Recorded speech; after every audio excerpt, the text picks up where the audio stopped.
ESPN on ABC.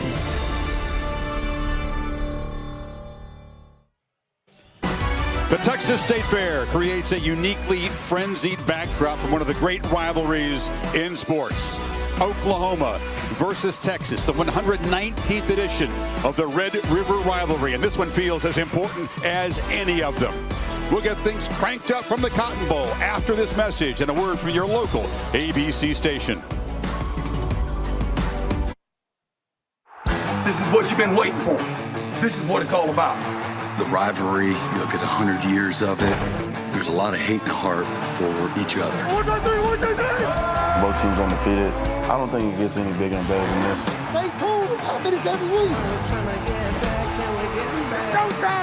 Our guys are ready for that challenge. It's going to be a good one for sure. The spotlight of college football is on the Red River Rivalry. It's something that we don't take lightly. This is what we do. This is what we're on now.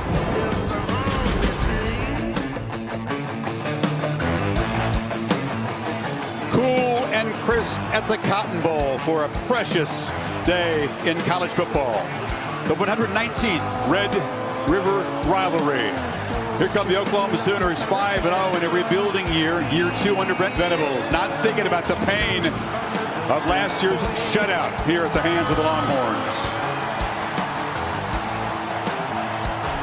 Underdogs today to this Texas team, also 5-0.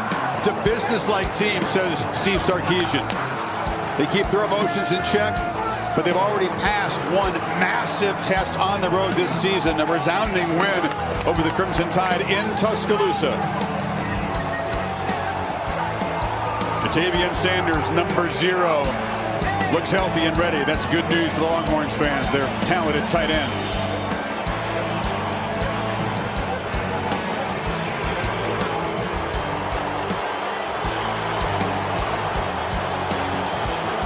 Both fan bases beyond excited.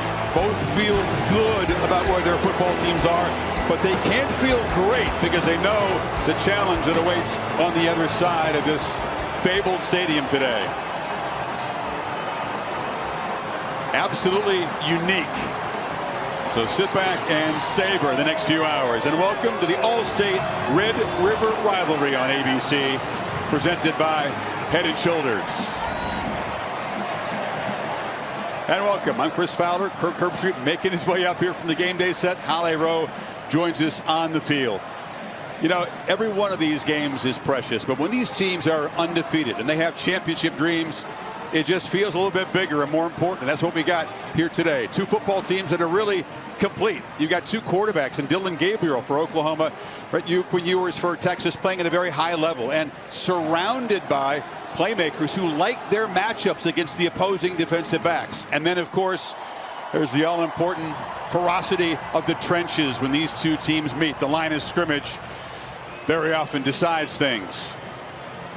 There is Gabriel, his 43rd start, but this is the biggest moment of his career.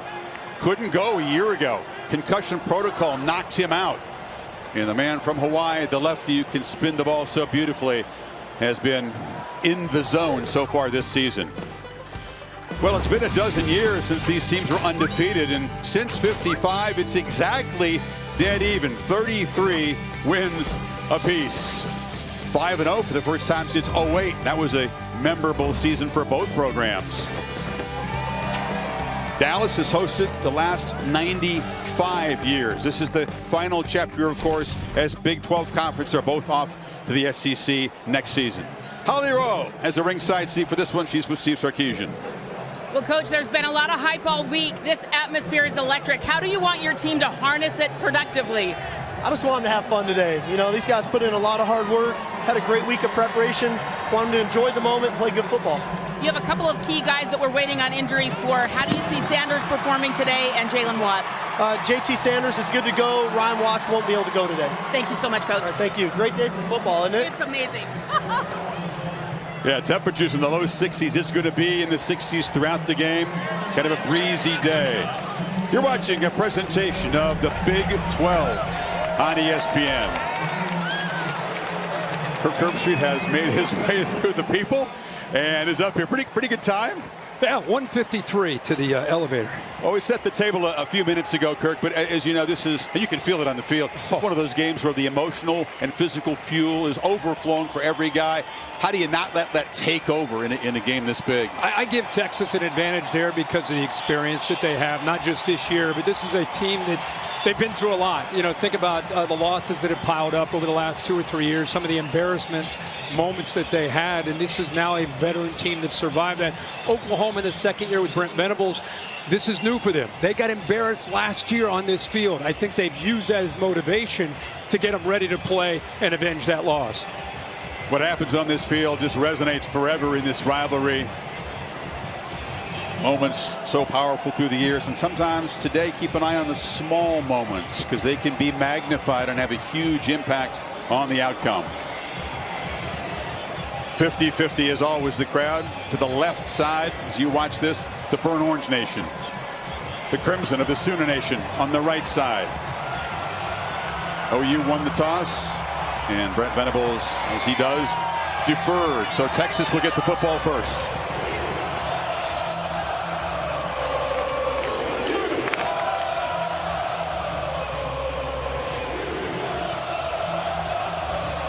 When Ewers has been so calm, he was quiet, very introspective in our meeting last night, but he knows what it takes to get his mind right for this.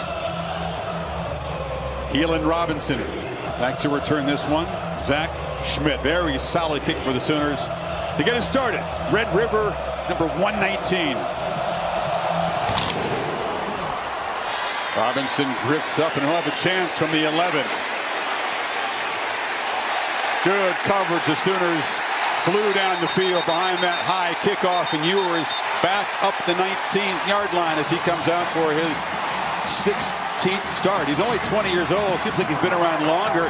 Got a taste of it last year in a mismatch. He knows the challenge against this OU defense is a lot bigger today. No doubt about it. I really thought there was a potential face mask there on Oklahoma on this kickoff, but keep in mind, you mentioned a 50-50 split. Texas will start the ball, and Ewers right in the heart of the OU side of the field with that crowd being a factor. Jonathan Brooks had a great first 5 games at tailback as he get the ball immediately to Xavier Worthy. 2 years ago here he scored from 75 yards out on the first play. This time he takes a loss. I think Woody Washington, one of the vets of this Oklahoma defense, it was a part of the loss. What a job of setting the tone. I know it's the first play, big deal, but it's a screen where he just throws the potential block on him by Jatavian Sanders and makes a big tackle for a loss. Both sets of DBs will be tested in coverage and in run support today. Ewers has the football, gets it out, almost threw it. He did throw a pick right to Gentry Williams, who jumped the route. A huge mistake for Ewers, and OU will take over in the red zone. Ewers gets confused here, Chris. He had 2 slants. Oklahoma does a good job, and what an unbelievable job by Gentry Williams jumping this route. Watch the hesitation by Ewers. He's unsure, he throws it anyway, and a heck of a job by Williams undercutting that, getting in front of Mitchell, anticipating that slant. Great job by OU's defense on these first 2 plays, and now what field position to start the game for Dillon Gabriel. Picks in back-to-back games for Williams. Marcus Major is the back to the right of Dillon Gabriel. He's got the football in the flat, gets a block on the edge from Stogner, the tight end, but Texas shuts him down. There's hopping going on out there. Dillon Gabriel, a quarterback that did not get a chance to play in this game. Second year in this system. They are going to go really fast today against Texas. Gabriel, who can run it, takes off, has some space. Actually, it's a Farouk in the backfield there, a wildcat snap, so early wrinkle here, solid gain. Yeah, Farouk, receiver here, just kind of, as you say, a little wrinkle to catch Texas off guard with the tempo. And in 3rd and 1, they hammer forward and get a 1st and goal. You know, you and I talk about this. It's much like what Tennessee was doing last year with Hendon Hooker and that Josh Heupel scheme. Very similar style with Jeff Levy. It is so fast. You practice it all week. So difficult to simulate and get ready to see it until you see it for the first time. Gabriel, long throw. Cutting in was Andrew Anthony, not quite on the same page. Terrence Brooks in coverage. They don't have Ryan Watts, their excellent corner today. And they'll test that corner who is in. And one of the things you got to deal with is not just a tempo, but OU is going to get the ball out of Dylan Gabriel's hands as fast as they can. They have a great deal of respect, as they should, for Texas's front and their ability to apply pressure. That ball gets out quick. Gabriel takes off, darts up the middle, and scores! Sooners draw first blood, quickly cashing in the pick.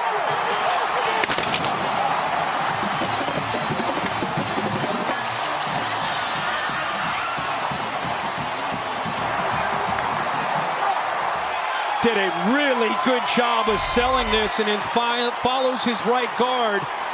Metalier, watch him wait patiently, allow those blocks to establish themselves on that left side. Good job by Stogner, the tight end on that left, creating that wall, cleared it open for the guard to come around. But good patience there by Dylan Gabriel to let that form in front of him.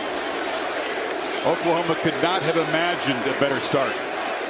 They get the takeaway, just the second pick that Ewers has thrown this season. And Gabriel takes it to the end zone for the 5th time as a runner. 4th in the last 3 games.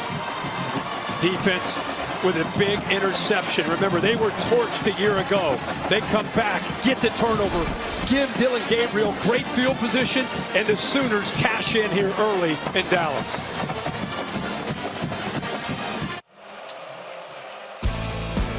A sunny, breezy day in Dallas. Aerial coverage brought to you by Goodyear, celebrating the challenge of road games everywhere. Are you ready for the road? Goodyear, more driven.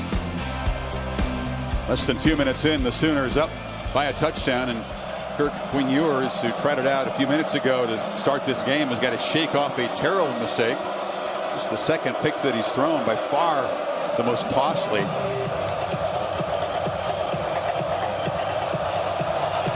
Robinson again waits at the goal line and elects to return it from the 4.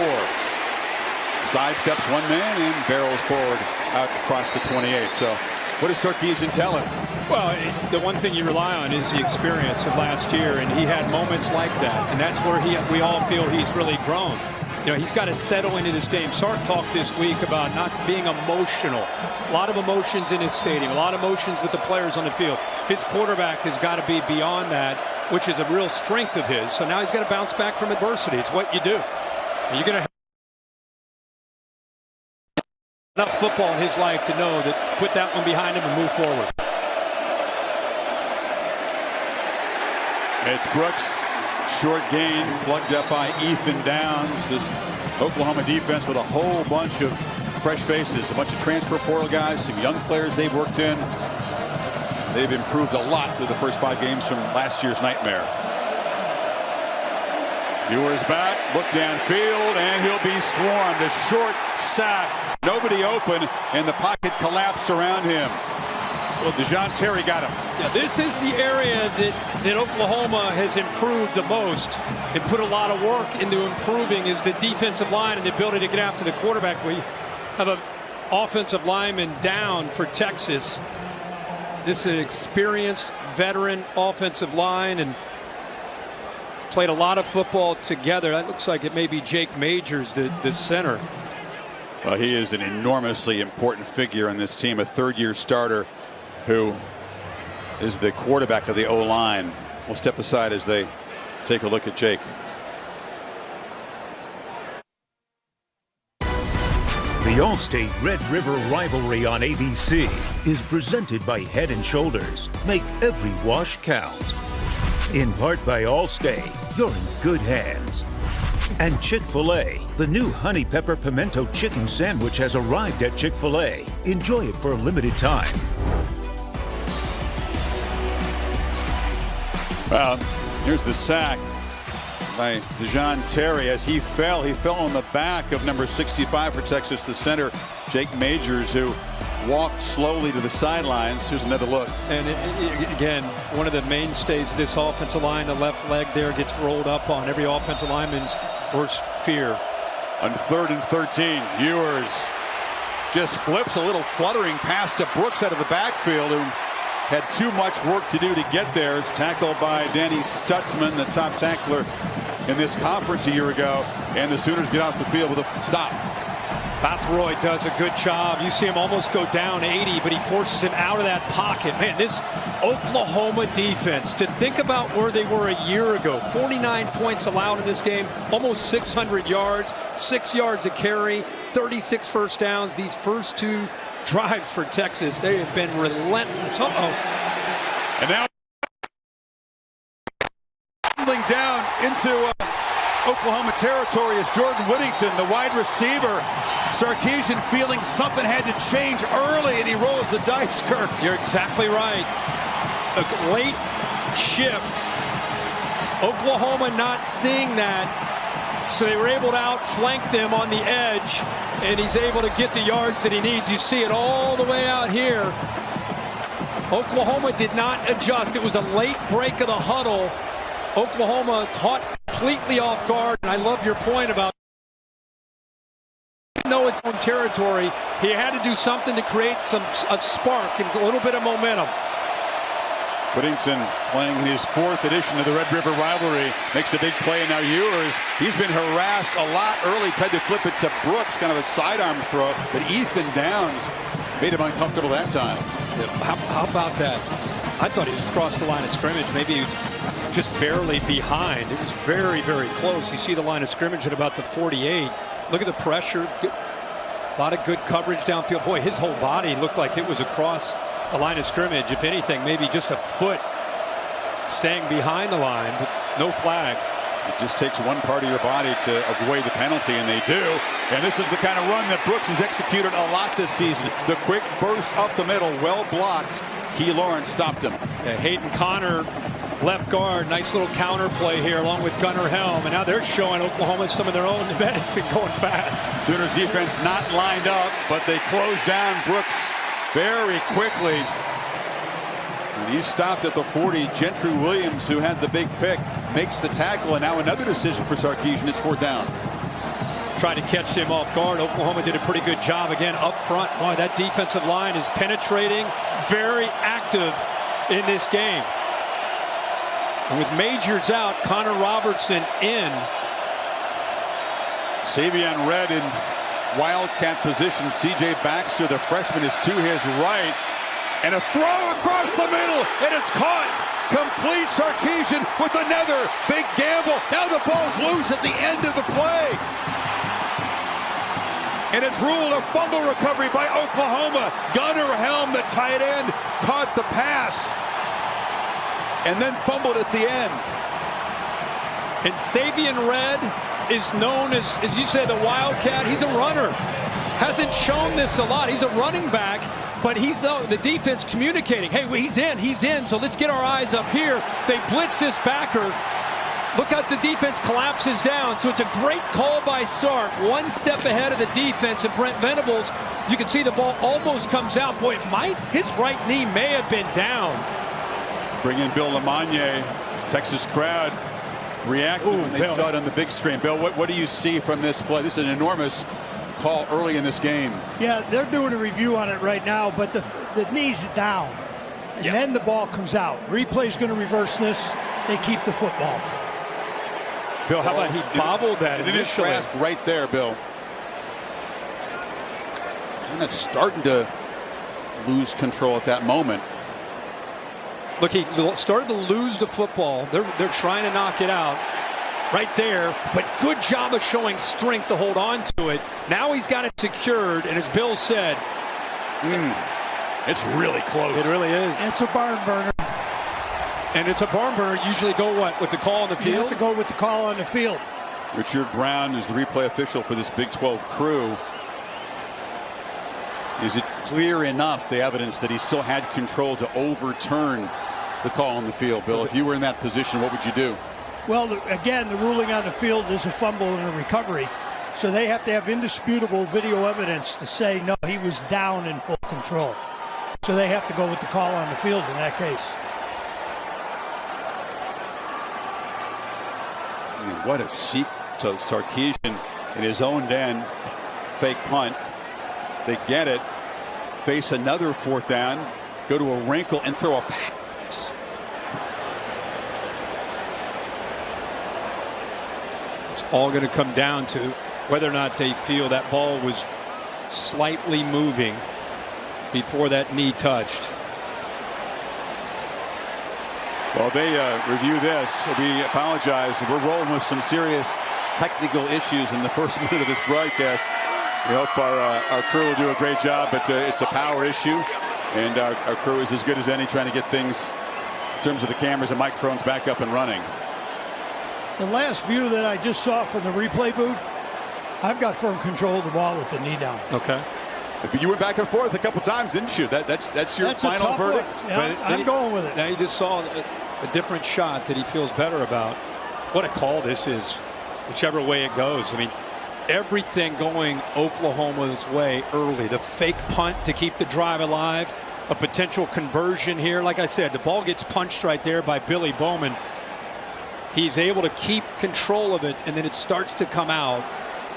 But it's all about the judgment if the knee was down before it came out. The knee is down right there. And you could certainly make a case he still has control with two hands, but it is a kind of a split second, literally. How about Sark, though, the fake punt and fourth down with the Wildcat quarterback? After further review, the ruling on the field is that the runner was down prior to the ball coming loose, and it'll be first down at the 14-yard line. That wasn't the ruling on the field. That was the ruling from the booth. But this is enormous. So Texas, with a couple of gambles, is set up at the 14-yard line. What a sequence of plays. What a start to this 119th Red River rivalry.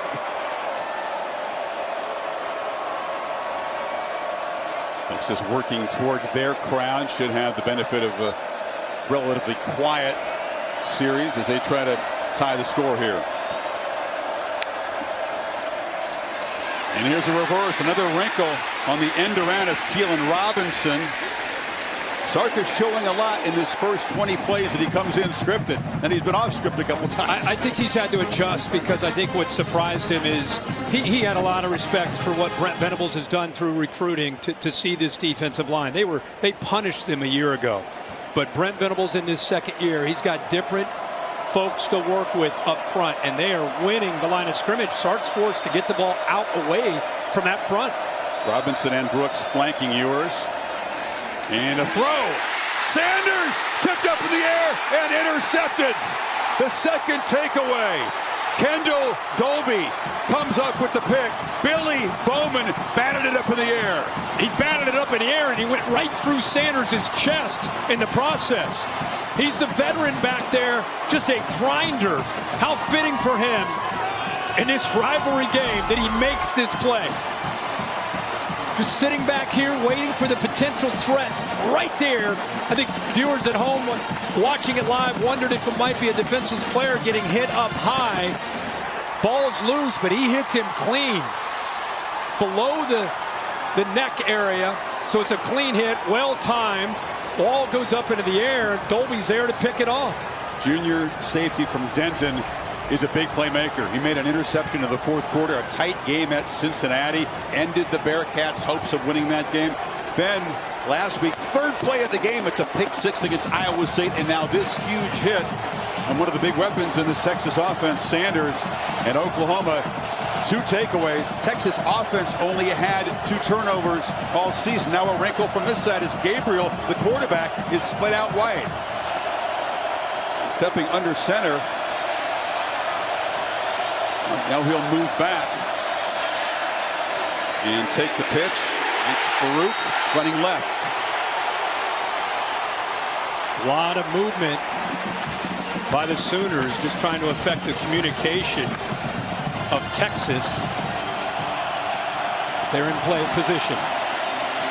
Major stutter step, then will be swallowed up from behind after a short gain. So Oklahoma backed up for this possession, and Texas defense doing a good job so far. They've created a 3rd and 13. Aaron Sorrell on that stop. And now it's super loud for Oklahoma's offense in this end. Yeah.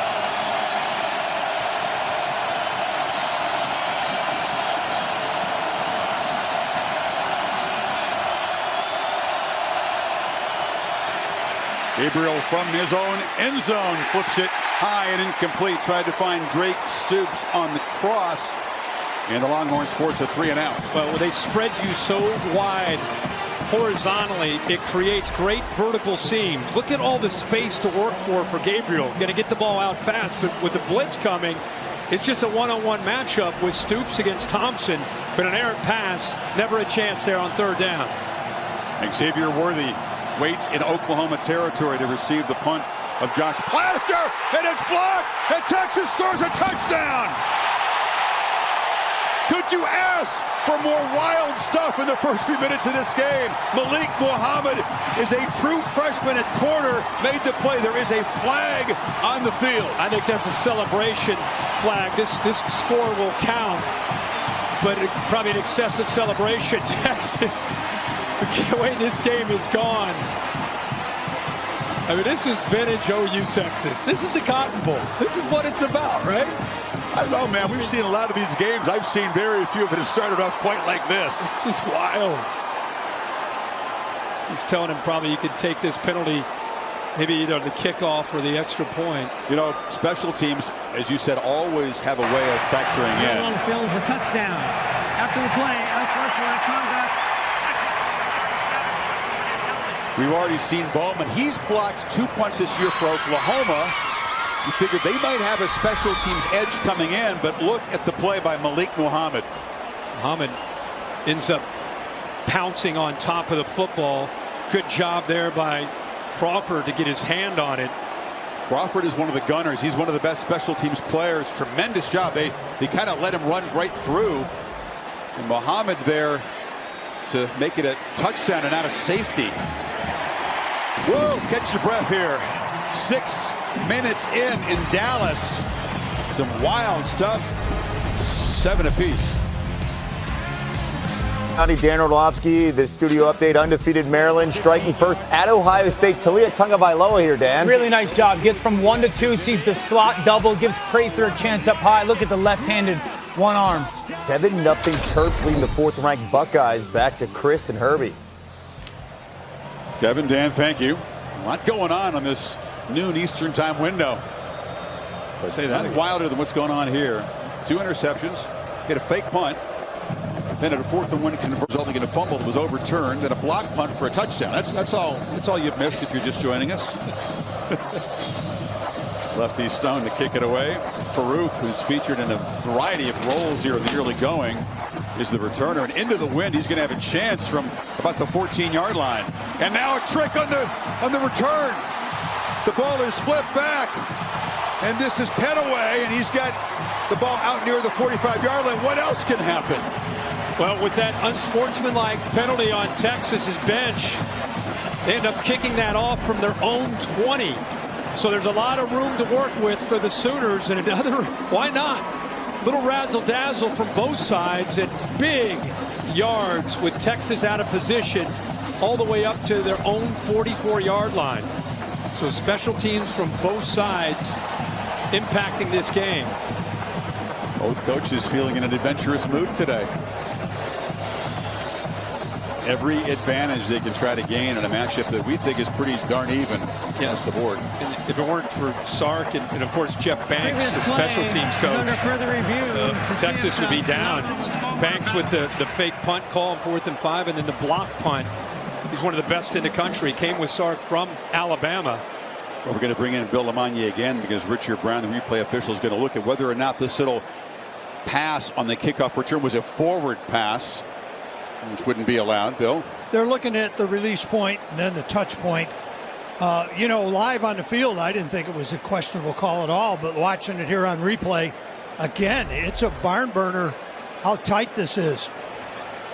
But the ball is coming forward, right? From where the receiver is. He almost has to get it to him. See, it's released right there, just across the 20. Yeah, and look where he catches it. Forward pass. Yeah.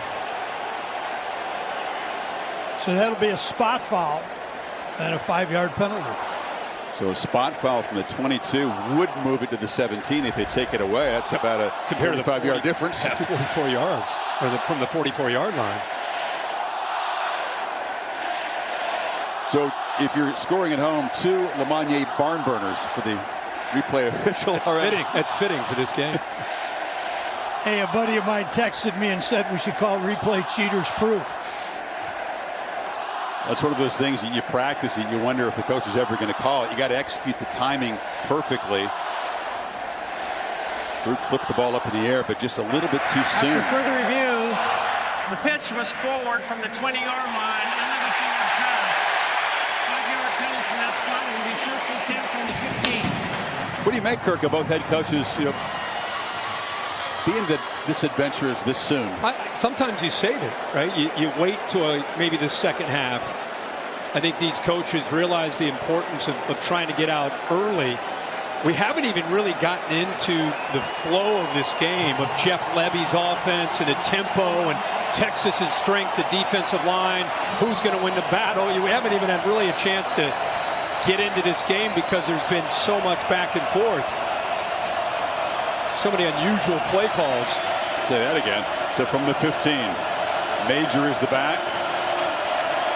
Texas rounds the line, and Major's going to be knocked down after a short game. It's an Oklahoma running game that can be effective in spots, Kirk, but do you really expect them to be able to move Texas's fine front out of the way this afternoon? Well, they're going to have to wear them down with the tempo. That's their only chance. This has not been an explosive running offense. It's really been more about quick pass and trying to make plays with Dillon Gabriel and these receivers. Farouk in motion, a long throw to Stoops. Got a block on the edge, and he's muscle out of bounds at about the 25-yard line. It's right near the marker. Really good block by Nick Anderson out in front of him to give him that chance to get to the first.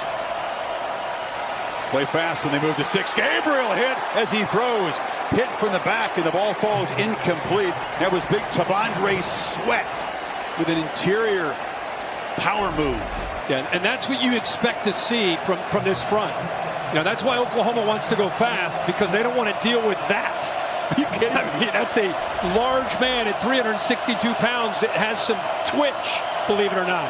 With one arm, he just shoved the lineman back and affected the quarterback. Gabriel escapes the pocket now. Lefty looking to make a play. 2 hands left, and he won't get there.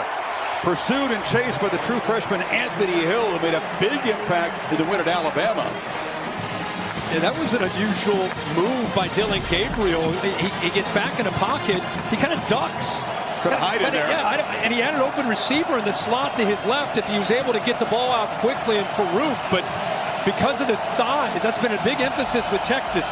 Dillon Gabriel's listed at 5'11". I don't even know if he's that tall. So not only penetrating and getting to him, but getting a push from Collins and Murphy and Sweat to just get into his view and take away those throwing lanes.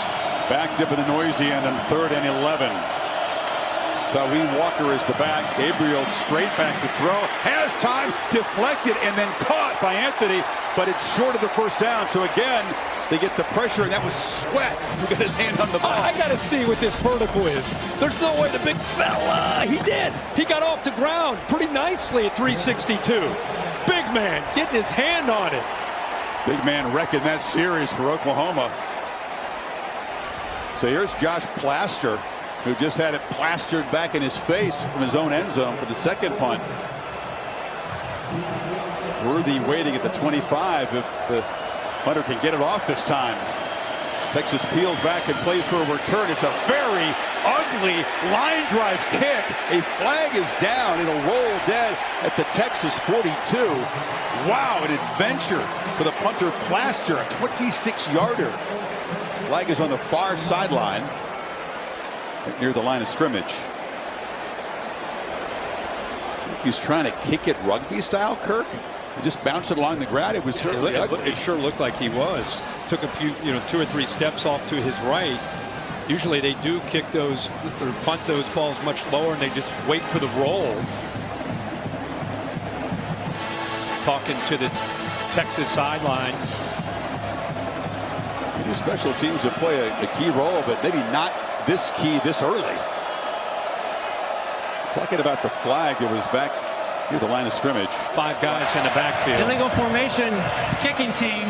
Number 10 was covered up as an eligible number and then shifted to an eligible position. That's a 5-yard penalty from the end of the play. First game. Sets Texas up with a 47. If you're Coot Ewers, You can take a deep breath. That pick cost him 7 points, but the Longhorns, with their own special teams play, has steadied it now.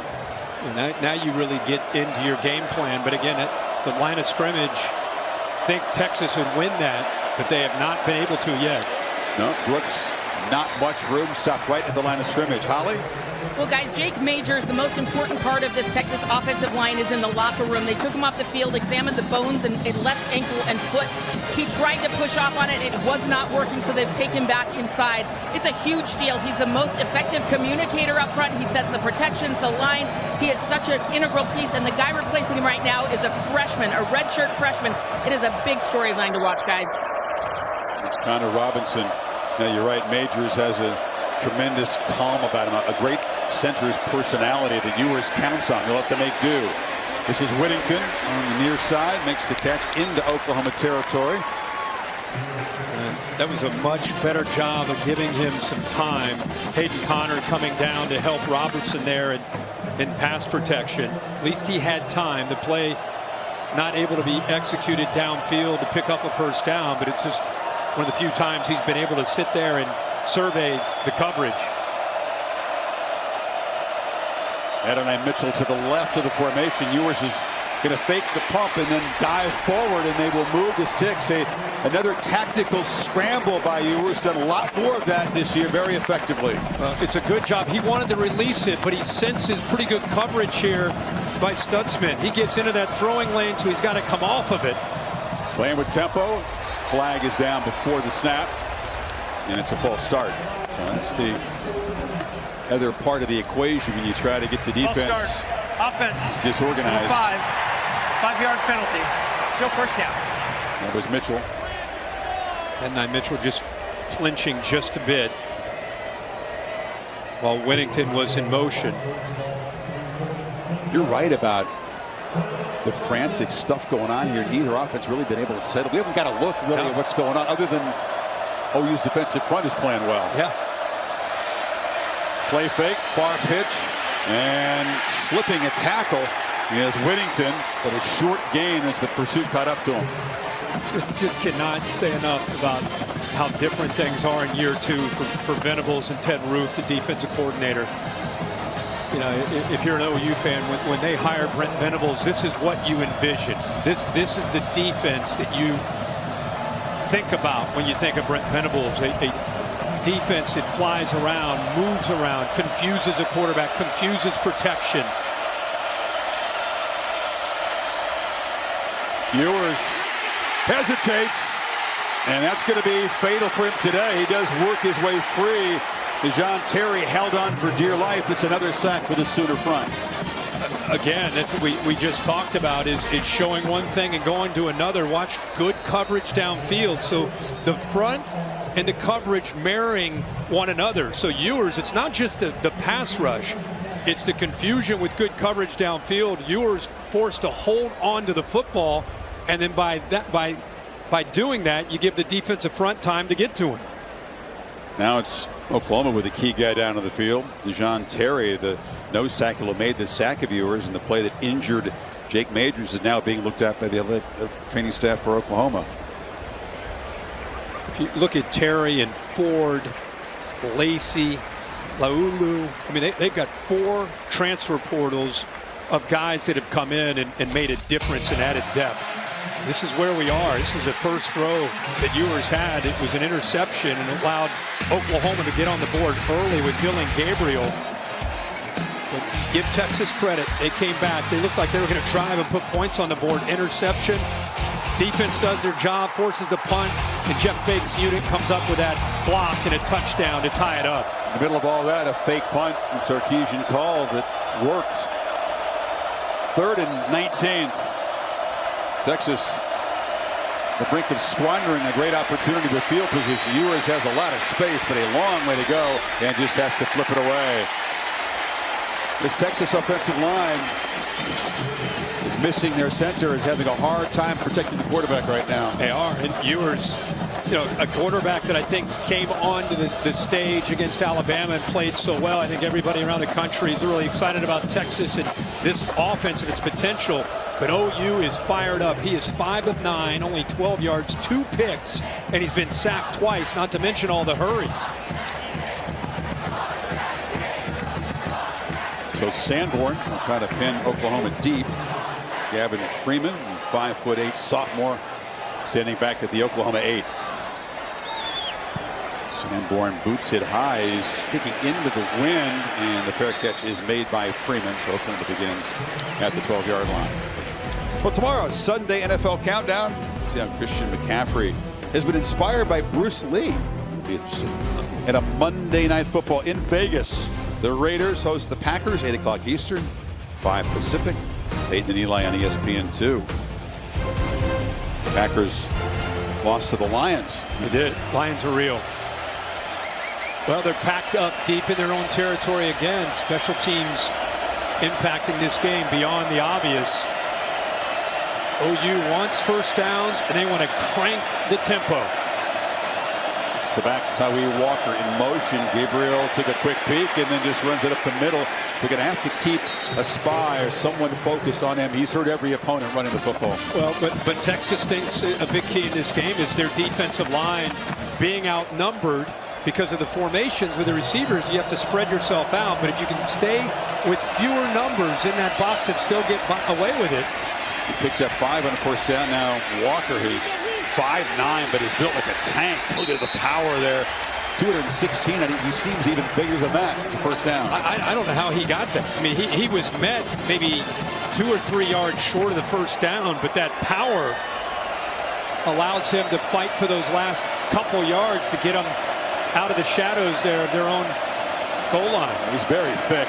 He's been breaking tackles throughout first part of the season. This OU offensive line, Kirk, they're not creating huge creases. Not many yards before contact, so it's up to the backs. Yeah. Walker, Majors, to make guys miss. Yeah, this line feels like with 3 transfer portal guys, they're still kind of gelling. Here's pressure off the left. Hammered straight ahead by Walker. He shows that power, makes it 3rd and medium here. They'll need about 4.5. You've got 3 guys. Guyton, the right tackle from TCU, the right guard. Matuyer is from Cal, the left tackle. Rouse from Stanford. And the teams they have played, nothing close to what they're facing today. Cincinnati's front gave them a tough time. It was a workmanlike win on the road, but Texas another level up from that. Majors the back on 3rd and 3, and the snap gets away from Gabriel. Wasn't looking for it. Picks it up, tries to make something happen, and just heaves it into the bench. Avoids what could have been a disastrous play.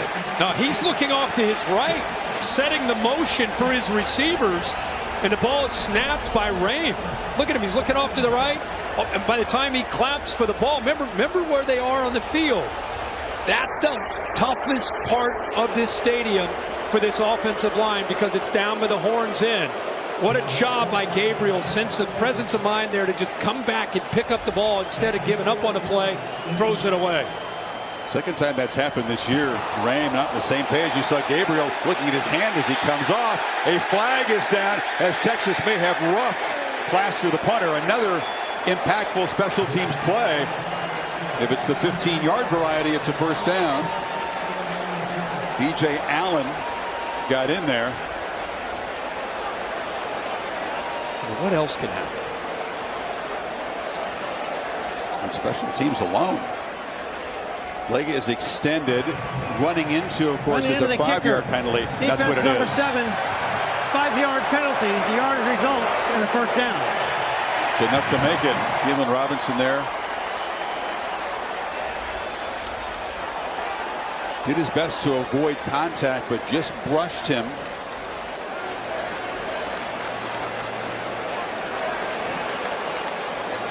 And that's all because Gabriel Kirk was able to round up that early snap and make something of it. If they take a loss, they're back way up. Penalty like that wouldn't have made a difference.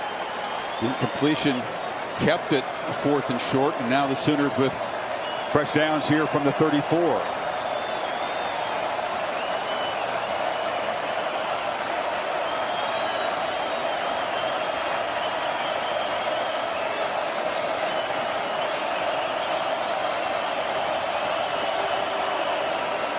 Off the play fake, Gabriel backpedals and launches downfield for Jaleel Farouk, who makes a catch at the Texas 21. He beat Jalen Catalon, the safety, our first downfield play today.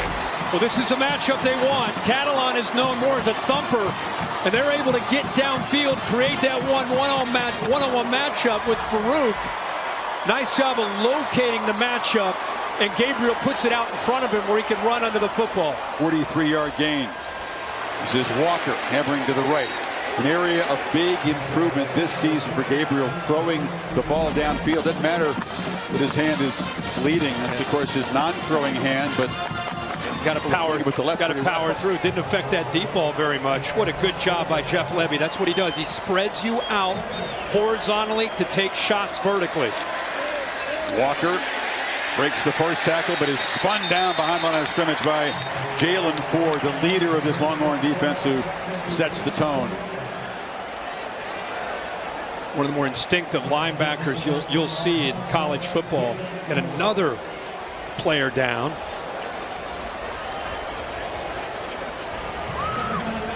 Stop the clock here. 39 seconds remaining in a frantic opening quarter. Dallas. They've played this 119 times. I can't imagine too many first quarters with more wild stuff happening.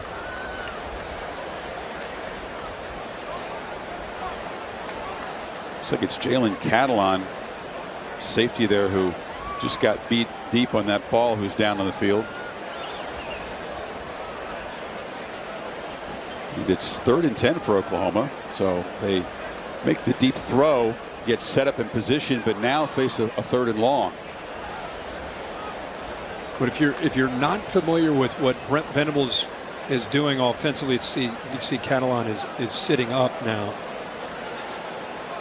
What he did is he hired Jeff Levy, and Jeff Levy is very much like you watched last year with Tennessee.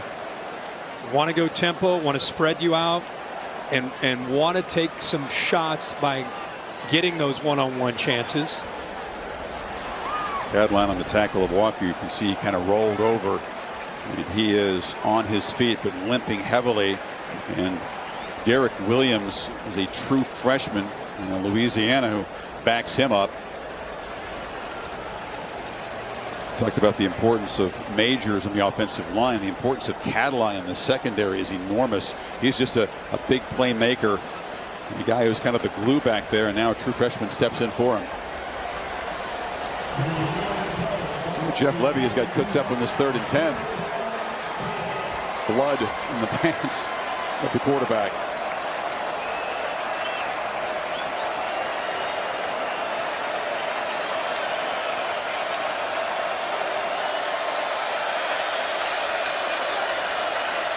Texas not showing pressure in this 3rd down. They don't bring it. Gabriel from the pocket, a long throw to the far sidelines and a diving attempt. Anthony, does he have it in bounds? Yes, he does. You see the accuracy and the arm strength of Gabriel. And it's a long throw for any quarterback. What an accurate throw. And a heck of a job by the transfer from Michigan, Anthony, to get that left foot down. I don't know. They stop play. They're going to maybe take a peek at this one too. The look that we just saw, unless he bobbled the ball going out of bounds. I mean, he got his foot down for sure. Further review, it's a great look at it right there. You see his left foot down. Now, did he lose control of the ball after we lose him there? Let's see if it's a better look here. That's the only thing that could prevent this from being a catch. No, it looks like he has it. What an effort. What a throw. Left foot's down. Right arm seems to have that football locked in pretty good. Yep, that's the catch.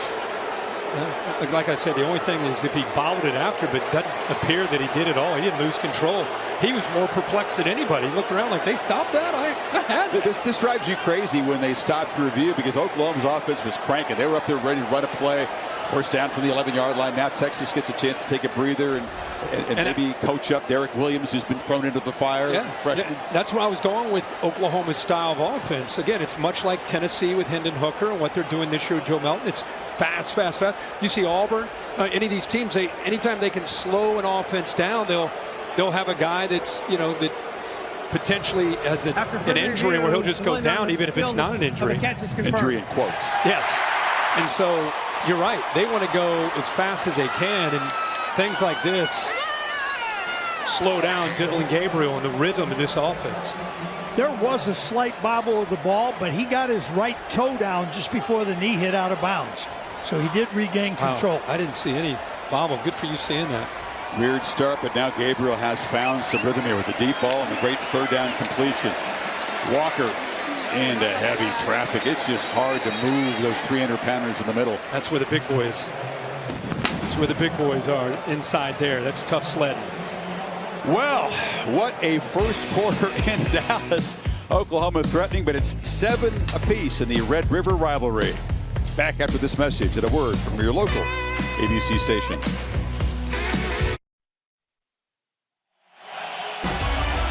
Set for the second quarter, the All-State Red River rivalry here on ABC, presented by Head & Shoulders. Sooners threatening here in a 7-7 game, 2nd and 9. Walker is the back, along with Drake Stoops for now in the backfield to the left of Dylan Gabriel. Plenty of wrinkles already. Now Stoops goes in motion. It didn't look like Gabriel was ready for the snap. He was surprised by it, handled it, hands off to Walker. I tell you what, man, he's getting tested back there with these snaps. He and Rain better get on the same page. That ball came back again where his athletic ability saves that potentially from that ball bouncing off his shoulder pad.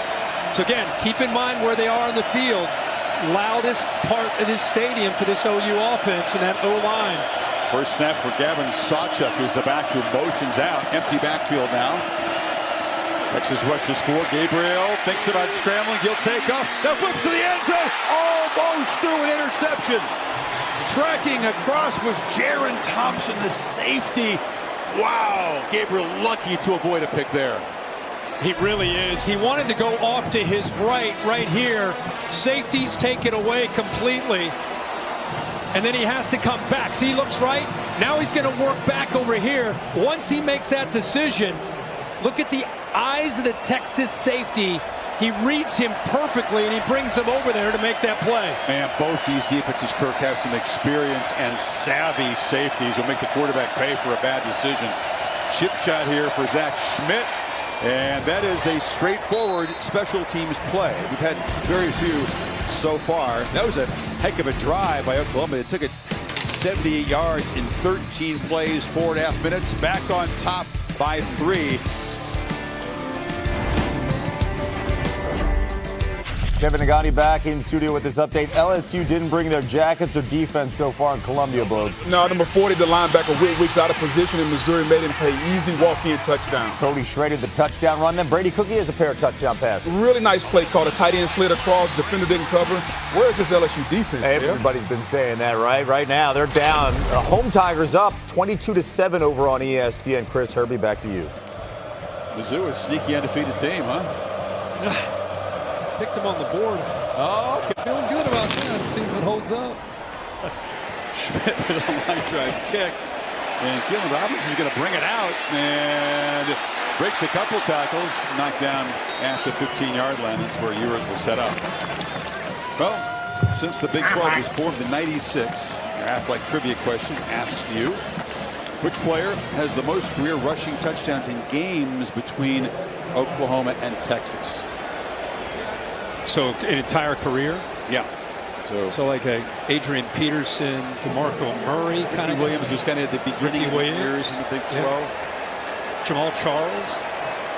A lot of good names. A lot of good opportunities to be right.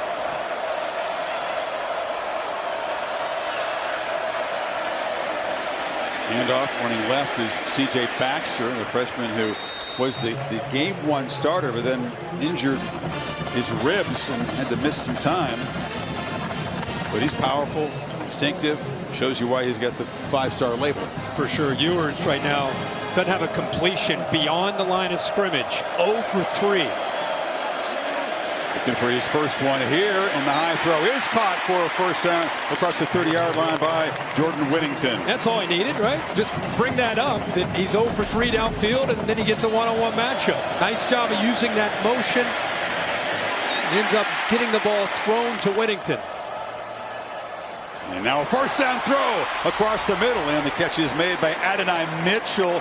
Finally, a little rhythm for you, as a flag comes in after the play, and it may be an ineligible man downfield for the Longhorns to wipe away that pass. Yeah, they're going to get him. They're going to bring this back. You can see how he's using that pre-snap movement to affect this defense and their communication. It's worked back-to-back. This time it'll have to come back. Number 62. Now, Kirk, we've run 21 plays for the Texas offense. The 2 longest plays, Whittington's 20-yard run on a fake punt, and then the 4th and 1 pass from Red to Helm, which resulted in a fumble that they overturned. Those are the 2 best plays they've had in offense. Well, very much off the script. Very much so. Majors out, Robertson in, run pass option, meaning you can either hand it off or throw it. He decided to pull, it was the right read, put Robertson downfield to bring it back.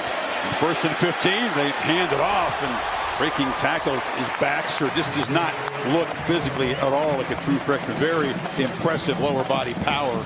No doubt about it. Limp off.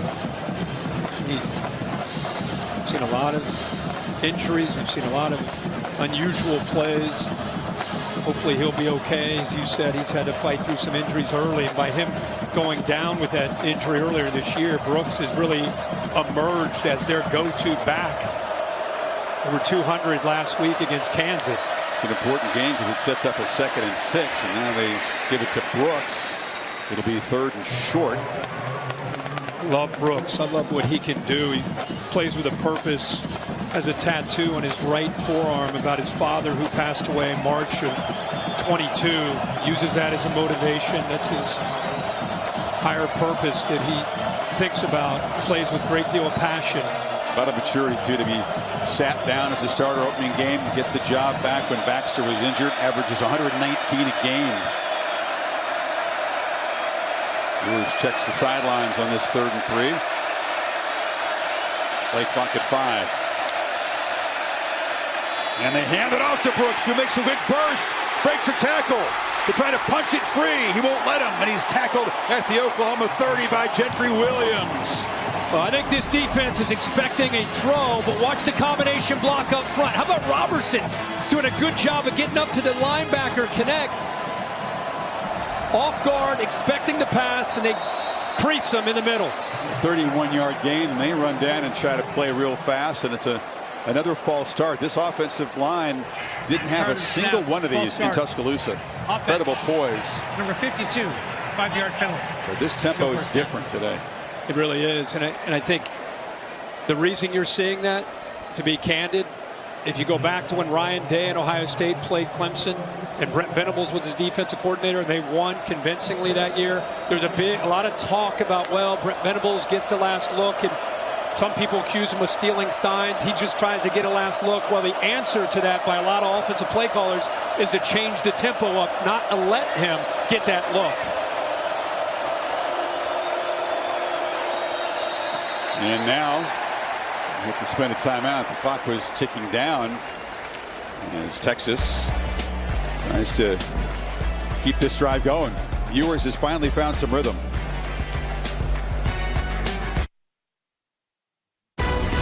The All-State Red River Rivalry on ABC, presented by Head & Shoulders, is brought to you by Allstate. You're in good hands. And Belfour Property Restoration, restoring more than property.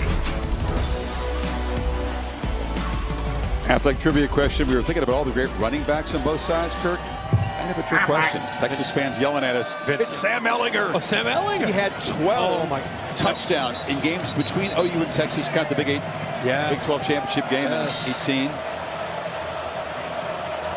One of those games here, he was almost like just a bruiser, just scoring touchdown after touchdown in the red zone area. So Texas had the false start. Then they spend a timeout. So still 1st and 15. Ewers changes direction, trying to escape for his life, and he's brought down. Ethan Downs got there first. It's a play they love to use, but it takes a long time to develop. Watch Laulu take this away, 8. Does a good job of anticipating. They ran this exact same play a week ago against Kansas, but this time it's taken away. Lost 10 yards. Now Ewers, a long throw, catch made.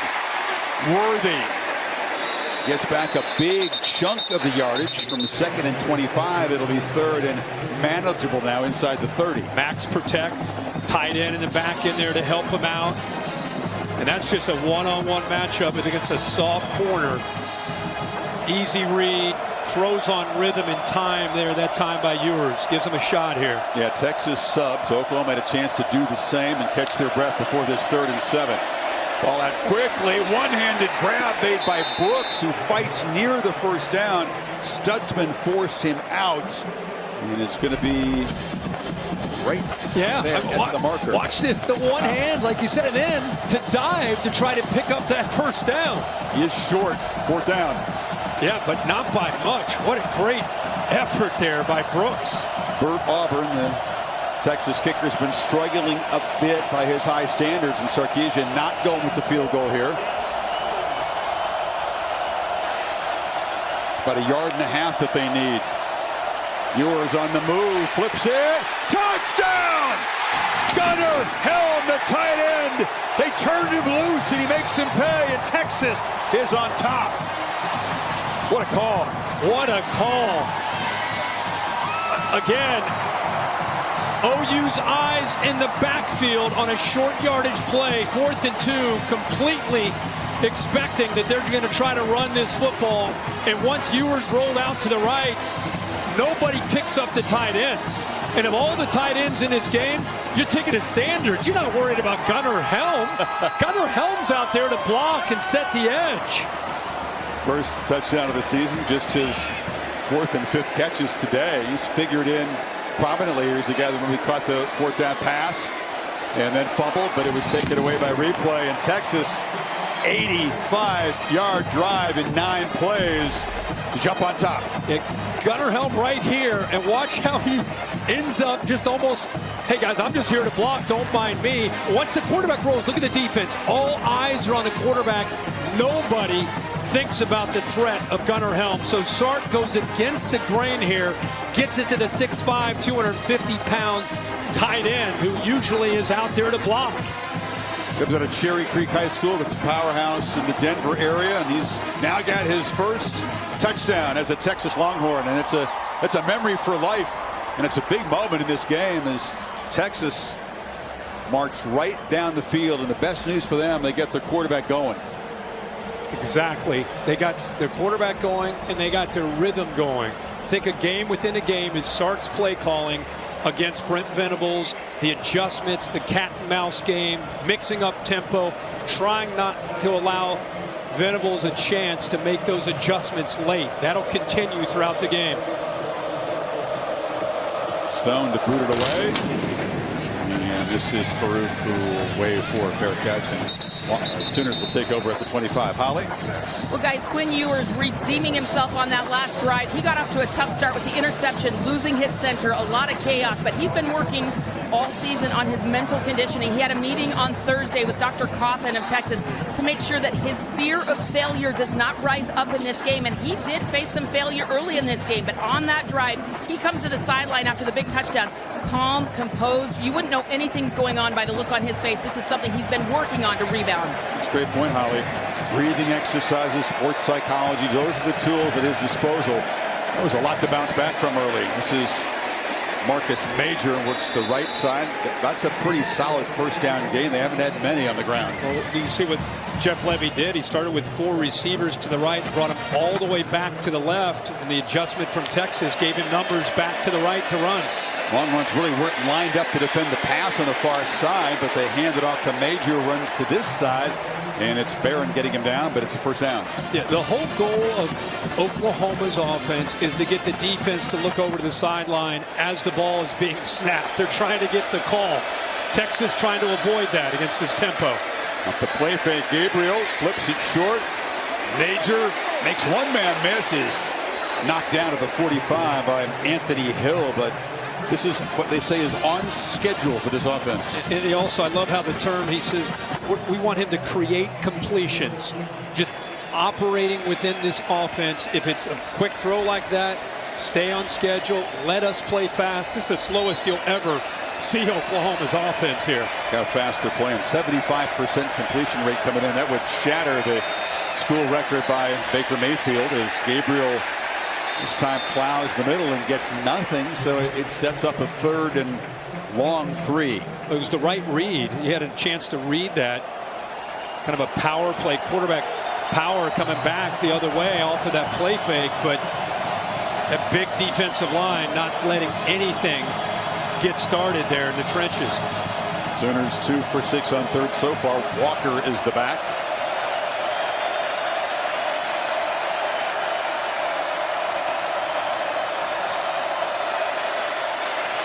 Gabriel has time and delivers a pass caught far side. It's a first down to Farouk.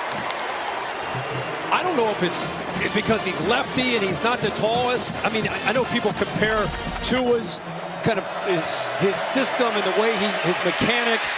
That ball gets out so quick. Give credit to that offensive line giving him time. 14-yard gain in the 3rd down. Gabriel has a lot of time here. And now we'll take off, makes a cut, weaves his way down, starts to slide, takes a hit. Oklahoma fans want a flag, and they get one. Jaron Thompson arrived, but the quarterback was beginning to give himself up. That's part of his game that's very underrated. The way he can escape and create, much better this year. One of the worst in the country a year ago. Was pressured a lot, didn't have a chance to make plays like this. Now one of the top 10 quarterbacks in the country at doing this. After the play, personal foul, late hit, just sliding quarterback. Defense, half the distance to the goal. You know, it really wasn't after the play, Bill. He was sliding, but he had begun that motion to give himself up when Thompson arrived. How do you see it? Well, technically, when he starts to slide, the play's dead. Okay. So technically, it is a late hit. It's good for fans to know when you start to slide, not the actual slide itself. Once you start to go down, you're giving yourself up. No, and that's the exact spot the ball will be placed. Right, right. Oklahoma trying to reclaim the lead, set up inside the Texas 15. And the end around, it's Gavin Freeman. He's the punt returner. He's got good quickness in tight spaces and worms his way down to the 2. Great job again of getting away from the big, strong defensive lineman. Get him out on the edge where he's got some room to work with that quickness. Texas defense barely set up as they snap it and hand it to Major. Runs into a burnt orange wall at the 1. It's a little different in there. You get the linebackers and safeties trying to get down. No place you want to be. No. Time it looked like Barron, the safety, got in there, the nickel. Oklahoma did sub. Texas brings on a few fresh defenders. 1st and goal. Walker, short yardage power back. But Gabriel keeps it, takes a hit, and he'll be stopped short of the goal line. Derek Williams, true freshman, pressed into duty with Catalan out of the game. Pretty good job. He's known as a physical freshman. You can see Barron gets in there too. A lot of Longhorns, but boy, it's fun to watch Derek Williams, a 5-star with a lot of promise, being forced into duty and showing he's not just a guy that has skill. He's not afraid to get in there and thump. They were all over the quarterback that time. Gabriel already one rushing touchdown, but they handed to Walker this time.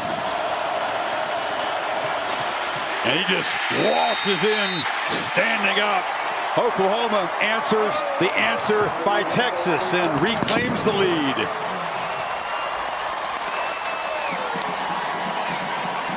Caden Green is being in this game right now. He's on the left side there. Watch the job that he does. 70. He's a true freshman. Nice job of the double team there in the middle. The center, Rain, right guard, Vitalier. They open that hole up nicely. It's the AT&T 5G clicker. Walker's 3rd touchdown run of the season. 10-play, 75-yard drive for the Sooners. Took just about 4 minutes. So it took a while with this frantic beginning, but both offenses really finding their rhythm right now. 17-14 Sooners.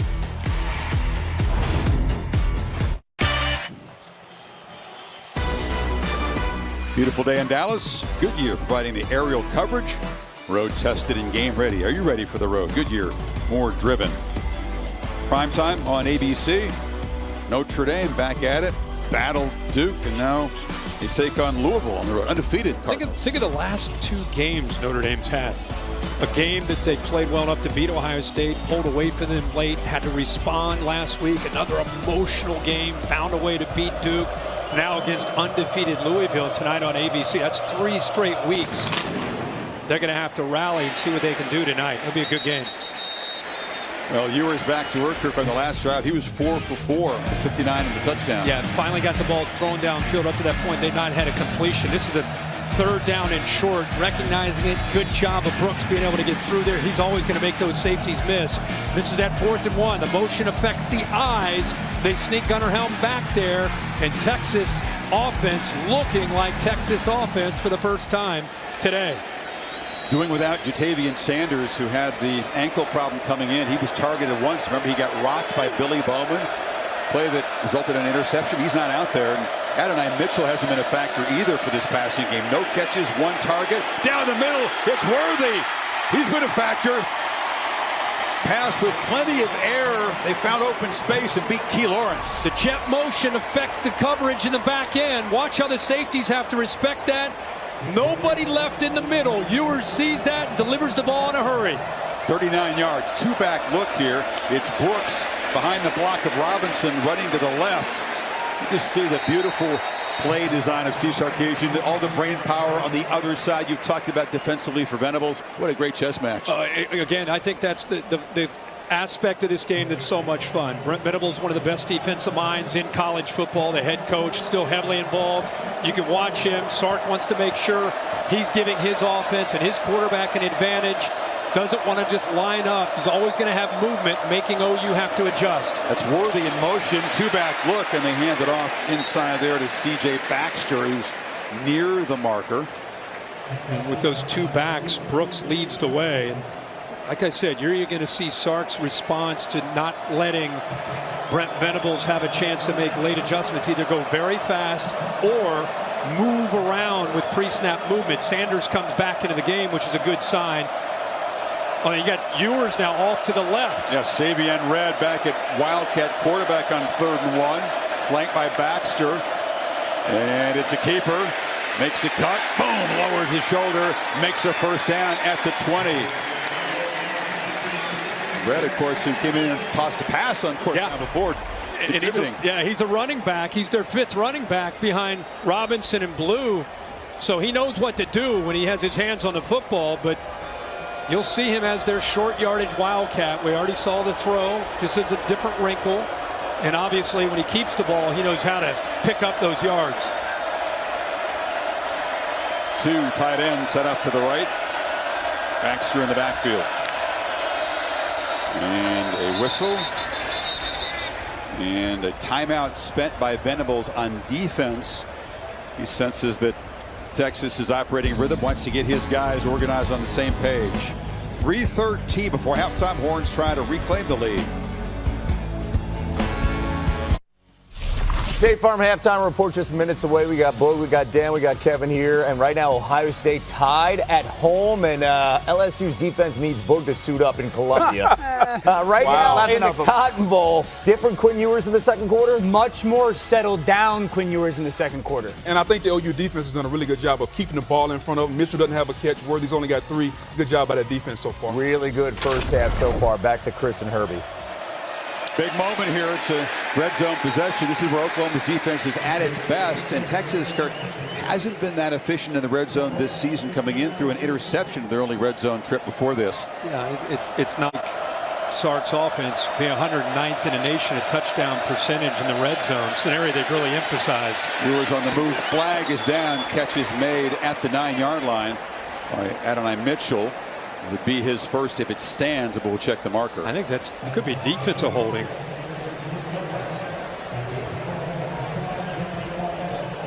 looked to me like Winnington was trying to go out in the flat. Defender grabbed onto his jersey.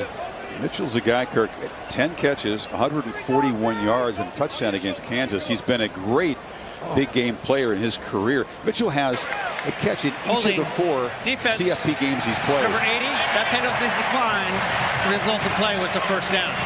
Bothroyd guilty, but they'll let the catch stand to Mitchell, and he's just a guy who's been too quiet so far. He has, but the difference he has made. You could make an argument. There are a lot of great transfers. The impact he's had on this offense has been as big as anything of any of these top contenders in the country. Hand off inside, boom, knocked down his back. I'm not saying he's doing anything wrong. They're doing a good job on him. They are. Once they get him involved, it becomes a different deal. And you know that's coming. And we'll see if Sanders is able to hold up. But when you throw Mitchell in there, it takes a lot of pressure off of Worthy. I think with Worthy and now Mitchell and Winnington and Sanders, man, that is a great group for Ewers to work with. And he has spread the football around to those talented playmakers. 2nd and goal. Empty backfield.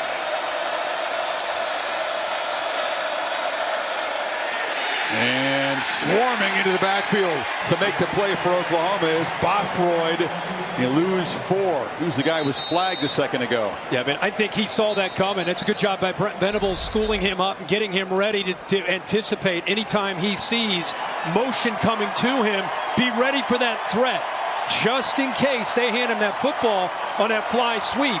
It happens so quickly that if you don't anticipate it, that ball's around the corner. Heck of a job there by 80, the transfer from Wake Forest. Interesting here. You don't see this too often in college football in the first half, but a clock management timeout by Venables here.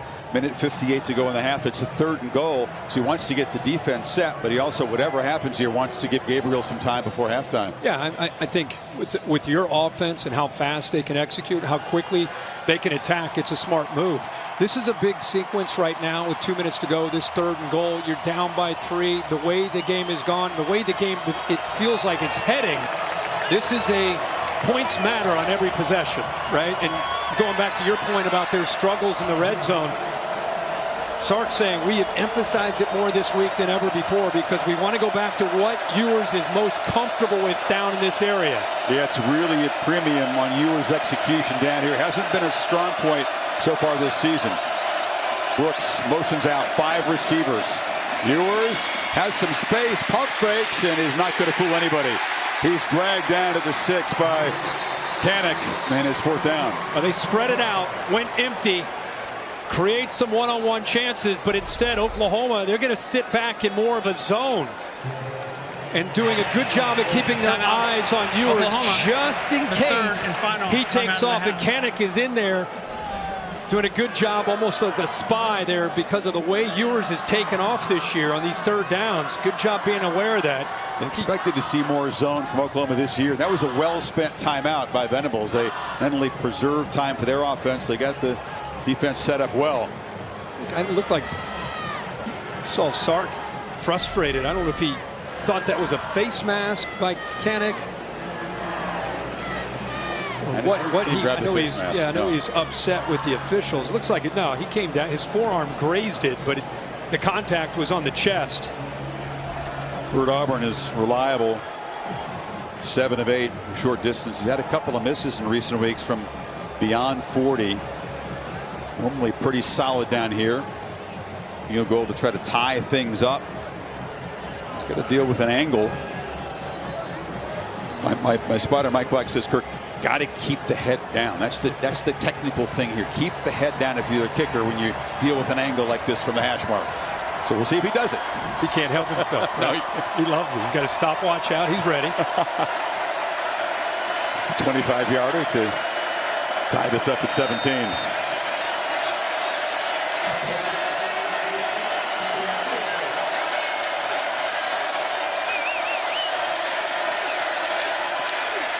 Keeps the head down and knocks it right through. So that's a 68-yard field goal drive in 10 plays, 3.5 minutes, and now Gabriel's got 153 to work with. We're back in 8 seconds, but now a look from Ram Trucks. Ram Trucks, built to serve. Gabriel, so experienced. Well-traveled, 3 years at UCF. This is year 2. Again, reminder, couldn't play in this game a year ago. Got a targeting hit from a TCU player the week before. He was over there in a jersey, and he said it was a really helpless feeling. Watching this offense shut out, they had 5 different dudes, including the punter, attempt to pass. They had 39 yards passing in last year's loss. It's unreal. What a difference a year makes. But how about the scene here?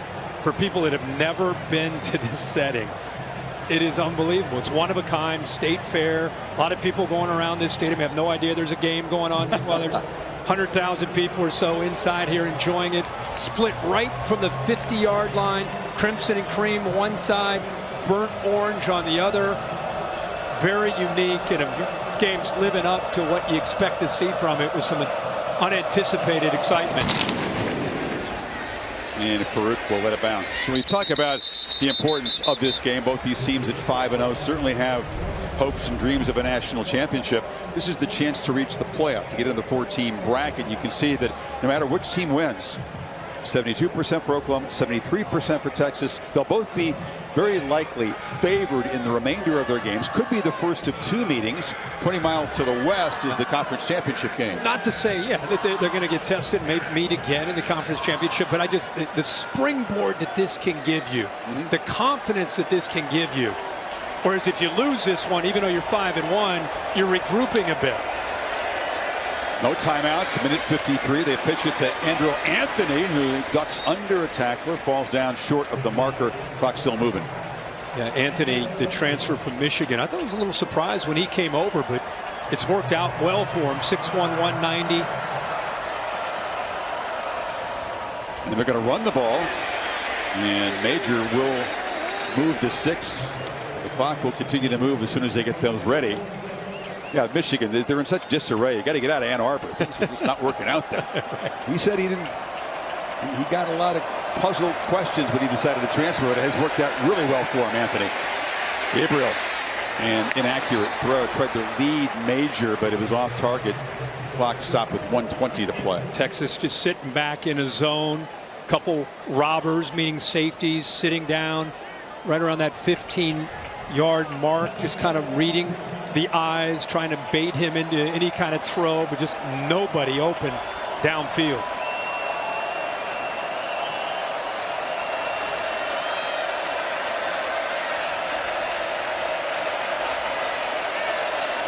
Gabriel patient, checks the sideline. Here comes the pressure. They pick it up. Long throw, caught, and spinning free is Farouk.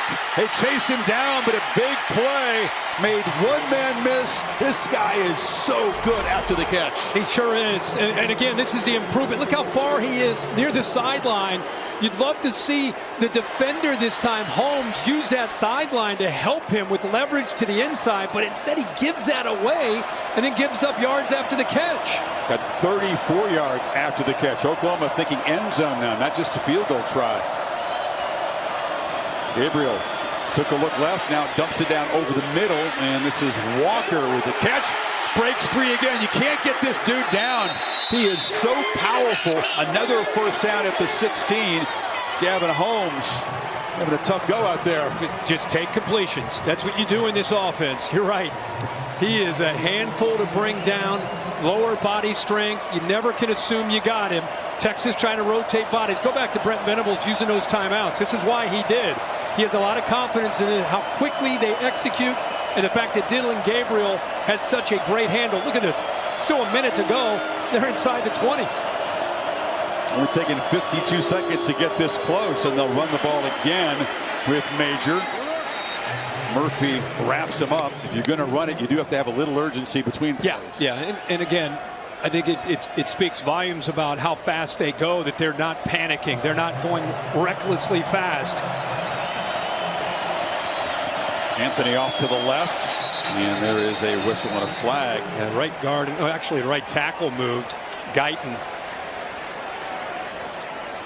It's been a really clean first half for the Longhorns, or for the Sooners. The Longhorns have had 6 penalties. That's just the 3rd for Oklahoma.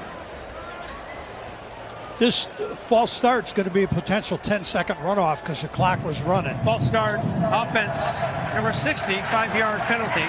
Still second down. This foul also includes a 10-second runoff. Please reset the game clock to 30 seconds. And the clock will start with my signal. So that suddenly changes the complexion a little bit without that timeout. They're down to 30 seconds suddenly.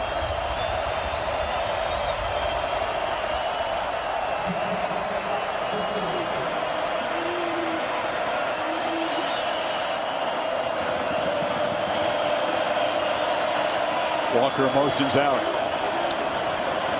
Gabriel takes off, has a little crease, makes a man miss, still fights down inside the 10. He's short of the mark, and the clock continues to run. Can't stop it with a timeout.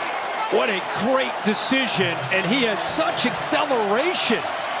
Now in 3rd and 2 from the pocket. Backpedaling, a survey, time running out. The ball is incomplete at the 1-yard line with 2 seconds to go. Very nearly, Kirk took too much time back there. And the ball's dropped. He walks into the end zone. He's had such a great half here. Walker's shown what he can do, running the football, catching the ball. I just think he started to think about where to go. The fact that he's going to go score a touchdown here in the Red River Rivalry. He just didn't look that in. That's the goal line. He walks in. Jalen Ford had lost him, so Oklahoma will settle for a 26-yard attempt from Schmidt. And a timeout is taken. Yeah, there were a couple things in play. Yeah, if he catches it, he walks in, but also Gabriel, if he'd hesitate a little bit longer, you could come up empty. A 10-second runoff for the 5-yard penalty proved to be crucial. It changed things on this last drive. He looks out to the right. Not there. Look at the blocks downfield. It's almost like he either had the option to throw it quickly or a quarterback draw. He ends up running the football the very next play. You got the matchup. You got what you want. Creating once again. Off schedule by Gabriel once again. You don't think these points are important? In this Red River Rivalry, the team leading at half has won 10 of the last 12 games in this series. So pretty big deal. And OU does get the ball to start the second half. Last year's 49-zip blowout was an aberration. Before that, the last 8 had been one-score football games. Feels like we're definitely heading there today.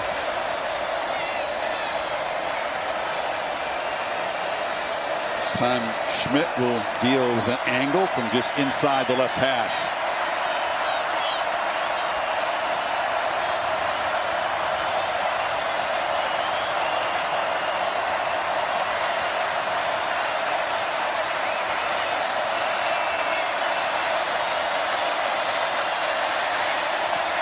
Right through. So in that frantic first quarter, neither offense really had much rhythm. That changed in the second quarter. 23 combined points, and Oklahoma trots up the tunnel with a 20-17 lead at the break of the 119th Red River Rivalry.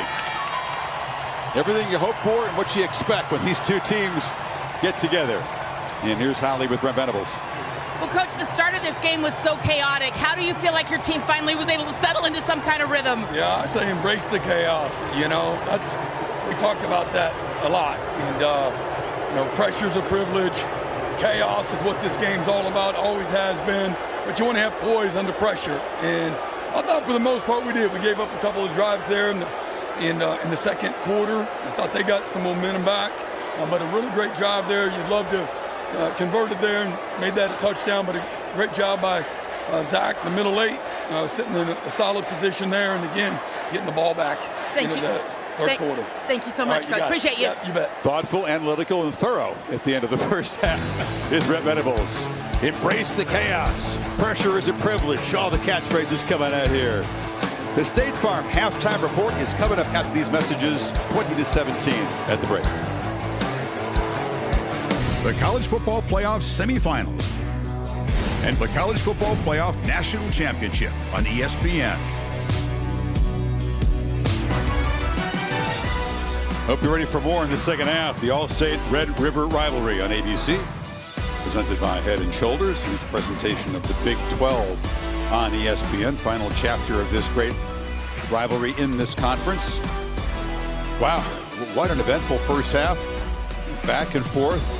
Oklahoma's going to get the ball to start the second half, and maybe we'll get a chance to see these two quarterbacks and offenses build on what they did in the second quarter, because Gabriel's going to get the ball, and the guy who has a deep connection and trust with Jeff Lebby, his play caller. We've seen that kind of on display as this game has kind of gotten going.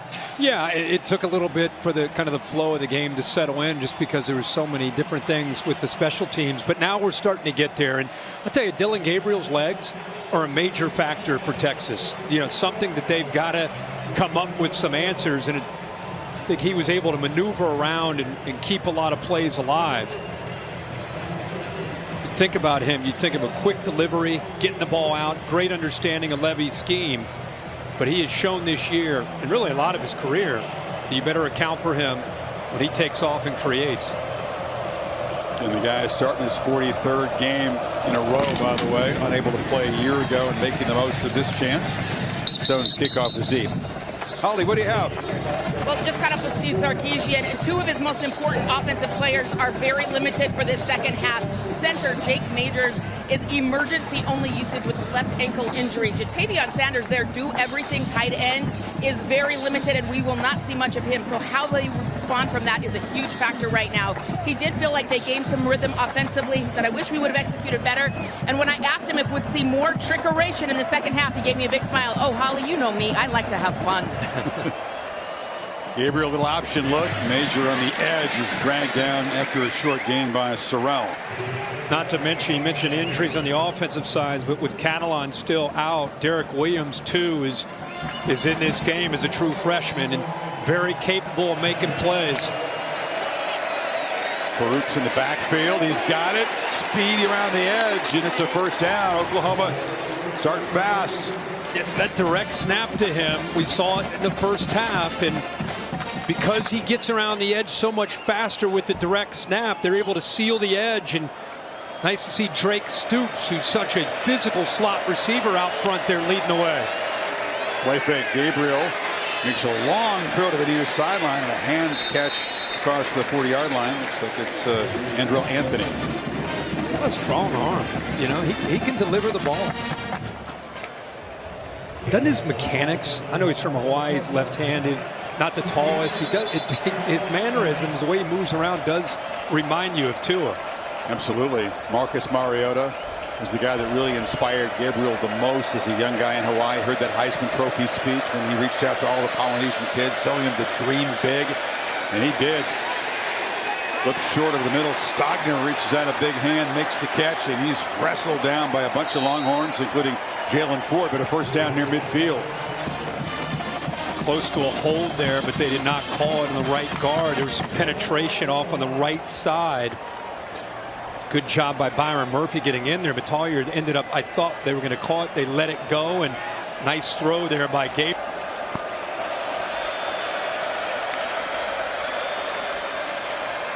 Gabriel on the slant. Catch made by Stoops and serenaded, as he always is when he touches the ball, by the crowd here, the son of the legend. Absolutely. And he's out there because he's a great football player, not because of his dad.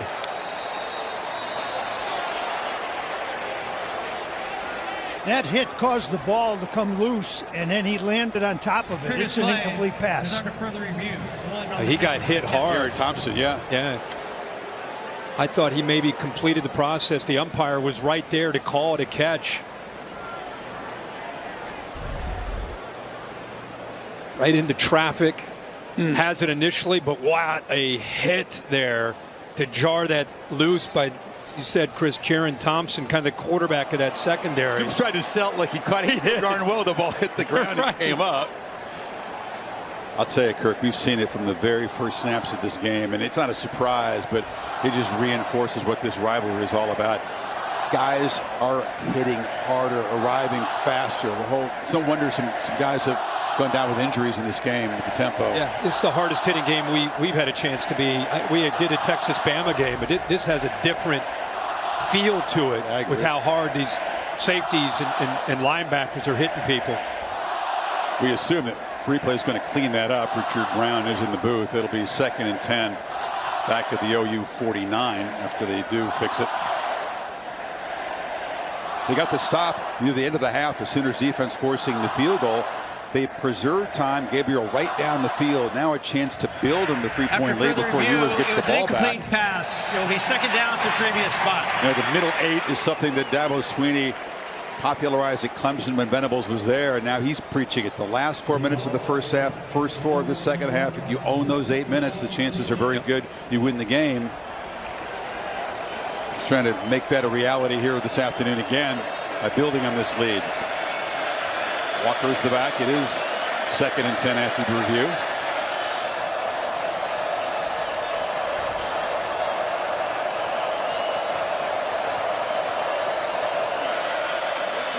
Walker makes his way again. Hard to bring him down, and Anthony Hill just I'm not going to do anything but wrap you up and body slam you. That is some strength by the freshman. It is some strength, but it's a good push by OU's offensive line. The key to this game for Texas was their defensive line being difference makers. On 3rd and 2, they flip it to Stoops, who reaches back, makes the catch, and they move the 6 to the 37. They slid him right out of the backfield. Set up a nice pick or kind of a rub there by Farouk off the right. Stoops getting up talking.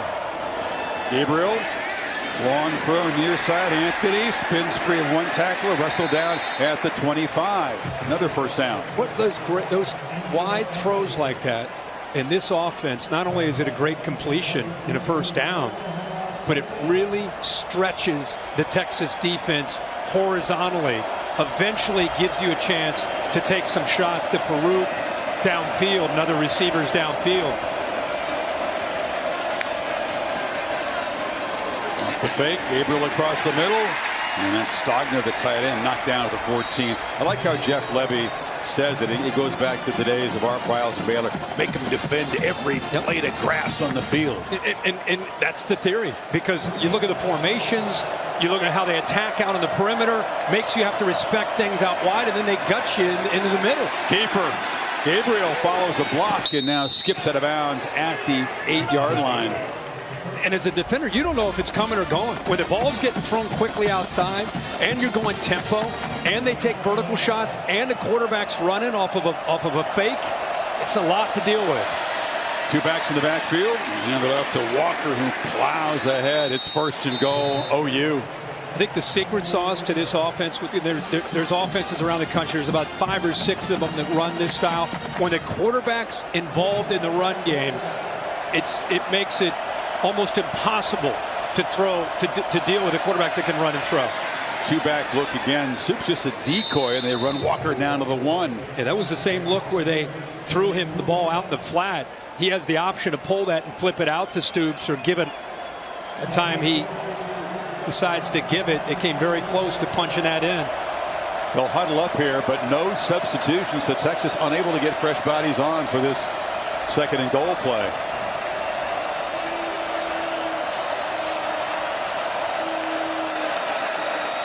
Walker.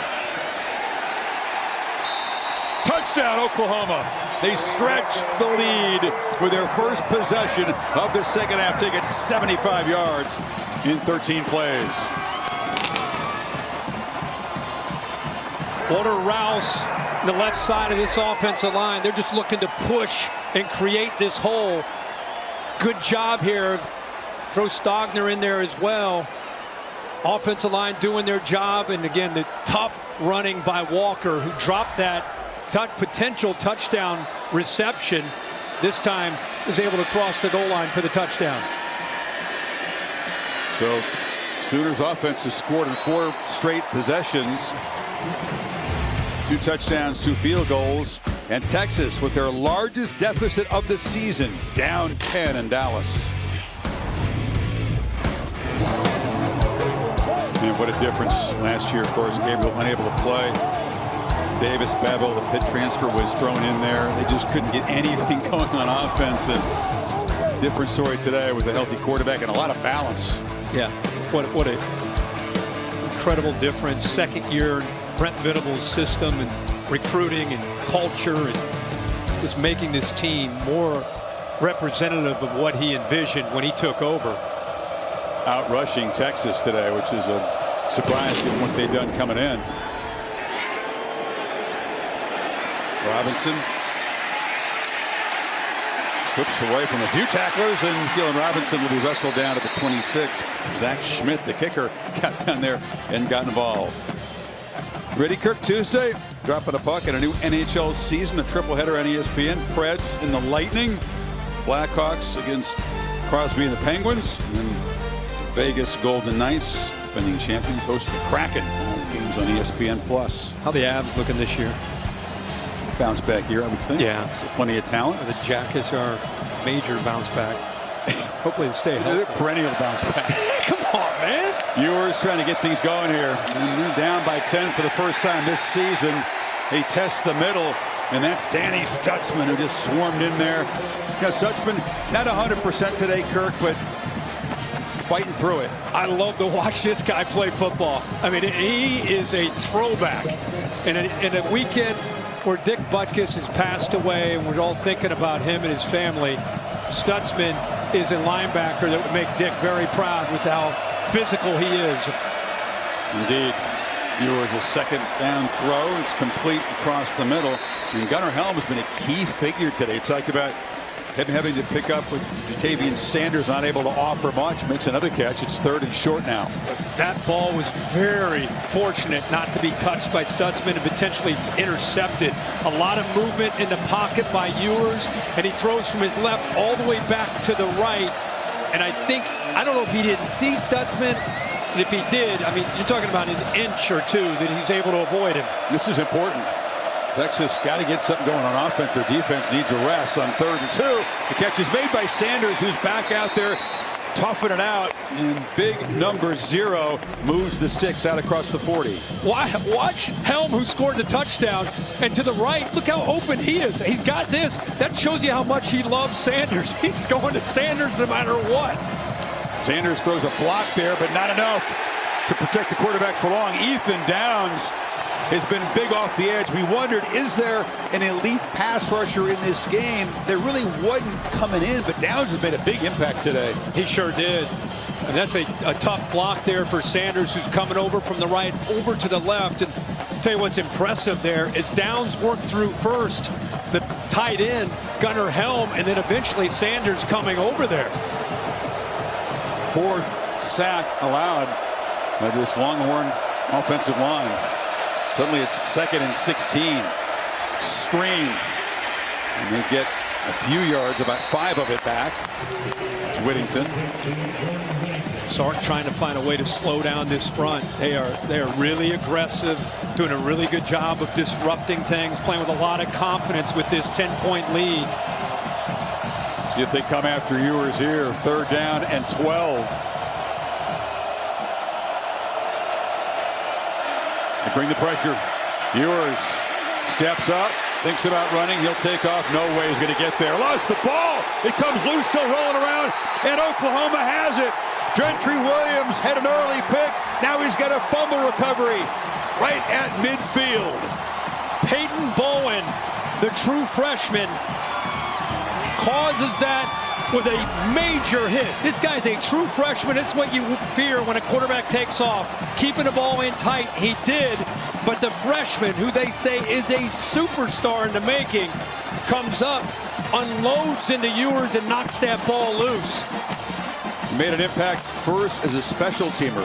Bowen has blocked 2 punts this season. Now he forces the 3rd turnover by Ewers today. The 2 early picks. And then when he had gotten a rhythm, gotten going, the fumble. And now this is a big moment for the Texas defense. Sudden change, plus territory. We're actually right at the 50. Does Levy roll the dice here, try to create one-on-one, and maybe take a shot downfield? They've got a fleet of speedsters on the field to work with.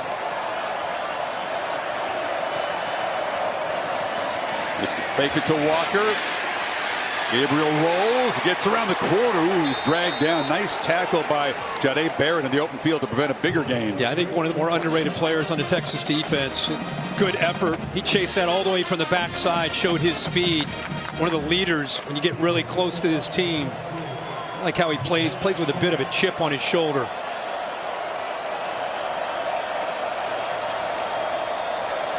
Second. A lot of pressure on this Texas defense to step up after that turnover.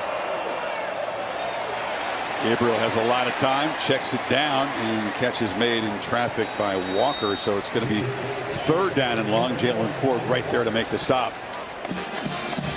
See if they slowed the tempo a bit here. Yeah. Texas sitting back here on these first couple plays, more zone, trying to keep things in front, trying to make Gabriel have to hold on to the football. Let's see if they elect to dial it up here. They're going to bring in Anthony Hill. You see him as a pass rusher. Got him up the top. Gabriel gets the ball out in a hurry. It's incomplete. Tried to find Andrew Anthony on the slant. Terrence Brooks broke it up, and that is an enormous stop for a defense down 10 off the turnover. It didn't impact the play, but just to give you an idea, Kwiatkowski, the defensive coordinator, I just said they sat back, a little more conservative first 2 plays. That time, they sensed this point in the game down 10. They wanted to try to apply pressure, even though Gabriel got the ball out quickly. Heck of a job by the Horns D. Get that 3 and out after the turnover by Ewers. They bring in their specialists in these situations, Luke Elzinga, a Central Michigan transferred punter, and he's the best at knocking the ball deep. And Texas, fair catch there. Worthy chose to take the ball at the 5-yard line. So Horns defense gets a stop, but the Sooners still up by 10 here at the Texas State Fair, where there is no shortage of food options. Get you a corny dog. The All-State Red River Rivalry on ABC, presented by Head & Shoulders, is brought to you by Ram Trucks, America's best light-duty pickup for new vehicle quality. The golden hat awaits the winners. I love that piece of tradition here. Some guys wear it better than others. Taco Bell Live Más Student Section of the Year contest. You can download the Taco Bell app to learn more. Well, Texas offense operating from their end of the field should have cooperation from the home crowd, but this Oklahoma defense, Kirk, as you said, they are operating with a lot of confidence and bringing serious pressure on the quarterback. Try to mitigate that with the running game, but off the edge. It's a nice play there made. Doing a good job. Kelly. A lot of movement, a lot of rotating of bodies, staying fresh up front. Ewers right now, you know, when you're backed up at your own 5-yard line, you're just trying to get a first down and get out of there. But they're going to at some point have to stretch this defense. They're just attacking too much downfield or downhill, causing a lot of problems against the run game and the short pass game. Ewers from the end zone does try to stretch the field, and wide open is Xavier Worthy on the edge. He got away from Woody Washington. Yeah, I mean, I'm sure Sark's sensing and feeling what we're talking about is they're taking away everything underneath and they're collapsing down. At some point, you got to make them pay for that by getting the ball thrown downfield and stretching things downfield.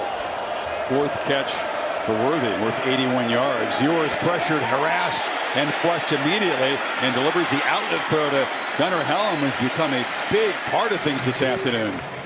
Boy, heck of a job here, just somehow getting away from this pressure right here in the middle. I mean, without your leader, Lee Majors inside there, Kelly able to get in there in a hurry. And off, running right. Brooks makes a cut, bangs into Oklahoma territory. Crucial possession for the Longhorns to try to get momentum turned back their way. It's nice to see 24, if you're a Texas fan, just have a little bit of space to work with. If he gets one-on-one with a defensive back, he's going to make you miss. That time he made a couple defensive backs miss. Gentry Williams, along with Reggie Pearson, both whiffing, trying to tackle number 24. 19-yard gain. Ewers has a lot of time, which hasn't happened very often today, and delivers a long throw on the far side. Adonai Mitchell makes the catch, and they pick up 6 on first down. Yeah, good job up front. Offensive line that time, as you said, we haven't seen him have that kind of time very much. And it's nice to see Mitchell get his hands on the football. Brooks makes a cut, as he does so often, just finds room in the middle, falls forward, another first down. This looks like more of what you'd expect. You know, they're buried inside their own 5-yard line, and that big throw to Worthy seemed to really ignite this drive, and now they got a little bit of rhythm and momentum here. Off the play fake, Ewers checks it down. Brooks again, makes a man miss, shows the strength, and he's down near the marker. Billy Bowman eventually brought him down. Just get him the ball in space. He's going to come out of the backfield. And again, this defense, watch the backers sink. They want to make sure everything downfield, the threat of Mitchell. So that's okay. Let's make them miss. Wow. If he takes away Mitchell or the tight end behind, they're going to sink in coverage. I love that Ewers made a quick decision, just got the ball out quickly. Backs are in to give Brooks a breather, and the young fellow's going to be swarmed behind the line. DeJohn Terry, who had been out of the game, is back in, making the play. He's the Tennessee transfer, fifth-year guy. Usually known as a guy that just eats blocks, but with him reaching, see that offensive line working to their right, trying to reach. He's able to sneak in and penetrate into a gap. You need 6 on third. Let's see if Sarkisian is thinking about 2 plays to pick this up. Hand it off inside and knocked down 2 yards short of the marker is Baxter. Canick got him down. So far, the offense is staying out there on 4th down. Yeah, he's reading McCullough on an RPO. The read gave him an indicator to hand that football off. Savion Red has come into the game. He's been the running back used frequently today as a wildcat quarterback, running and throwing. Texas, by the way, 3 for 3 on 4th down. Red's played a big role in that. And a penalty before the snap.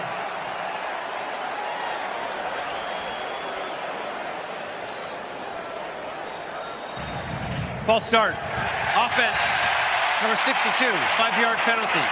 Still 4th down. He makes it 4th and 8, and that'll change Sarkisian's thinking as the field goal team trots out. Yeah, it's on the center. Robertson there.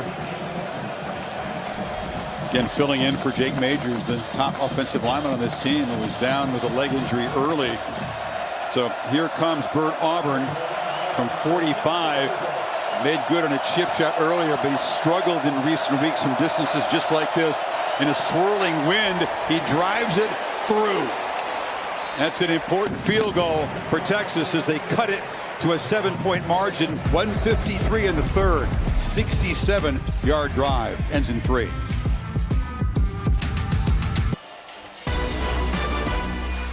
College Football Playoff National Championship Trophy presented by Dr. Pepper. Hanging out here at the State Fair. I guess its home is what, Grapevine, nearby here within. That's right. Headquarters. Yeah. January 8th in Houston is the championship game. So Texas was backed up at the beginning of that drive, way back at the 5-yard line, moved it down the field. The big conversion to Worthy there got him in position, and Auburn drives it through to make it a 7-point game. Curtis Wilson on the All-State bus. Made an appearance in Dallas. Now he's headed up to Seattle here. What's your All-State good hands play this weekend? Oh, usually we're calling a night game, and it's easy to survey the whole country. Oh, wow. So we're going to go way back to 01 in a 7-3 game. Late in this game, Roy Williams, the Superman play against Chris Sims, knocked that ball into the air, and Teddy Lehman caught it in the air, secured victory for the Sooners and Bob Stoops. One of those special teams plays by Texas. They fielded the punt way down inside the 10-yard line. That set that up. Sooners back to work. Farouk finds the edge. Look out, he can fly. Knocked out across the 40, a couple of steps away from really busting loose. Boy, great job by these Oklahoma receivers. Drake Stoops, watch 12 out there. Nice block there. Good hustle downfield all around by that group. Nick Anderson, 4 involved. Batted away. Reaching up was Alfred Collins, the tackle. Well, we have not felt the presence of this Texas defensive front. We talked about this being a big factor in this game. How would Oklahoma deal with the Texas front? Jeff Levy and Dylan Gabriel have come up with a plan between the tempo and the different play calling. They have slowed down the front that time, knocked down by Collins. 1 sack by the Longhorns. They've affected Gabriel a few times, but not enough. It shows some pressure here. Gabriel has time, and it's batted down again. That time it was Anthony Hill, so back-to-back bat downs sets up a 3rd and 10. Actually, he does a really good job here. He can't get to him, so he just does what most good linebackers do. They play with instincts. Eyes on the ball. I can't get to him. The ball's going to be out too quickly, so it's 6-3. He almost not only knocked that down, he timed it so well. I wouldn't have been shocked if he came down with an interception. 4 of 10 are the Sooners on 3rd down. Sawchuk is in the game. Reliable pass protector. Let's see if they try to heat up Gabriel. It's Anthony coming across in motion, and a whistle and a timeout taken. Sooners spend the timeout here. Gabriel, just one of those guys that he makes all of his teammates, feel important. He's got the knack. You come to this new program, you do what Baker Mayfield did. You step in from the outside, you ingratiate yourself, you show yourself to be a leader with your hard work. But he's just got the chemistry. He's got the it factor, and he has ever since he was a high school star in Hawaii. Yeah, he had it when he was early in his career at UCF with Jeff Levy there, and it's continued throughout. Some of those guys, you have that naturally, and he's been able to put that on display today. Oklahoma as a team playing a much cleaner game than Texas. Texas has 3 turnovers. Oklahoma doesn't have any. Texas has 7 penalties. Oklahoma only 3. And Texas has been sacked 4 times. As you mentioned, Oklahoma only giving up 1 sack. Gabriel on his way to UCLA when Caleb Williams left Oklahoma, got into the portal. Levy called him the day before his first class at Westwood and said, guess what? And he changed rapidly his mind, and it's worked out beautifully for him. 3rd and 10. Gabriel feels the pressure, sidesteps it, escapes, and tries to get there with his legs. Gets a block on the edge, but will not get there. Fought really hard, but Derek Williams, the true freshman in for Catalan, made the tackle on the far side. Collins right here wins, forces him out of the pocket. And then you're talking about a true freshman out in space, getting off of a potential block by Drake Stoops, and makes a play. Tell you, we're seeing glimpses of what Derek Williams has to offer to this Texas defense. Young man forced to play, and he's doing a great job.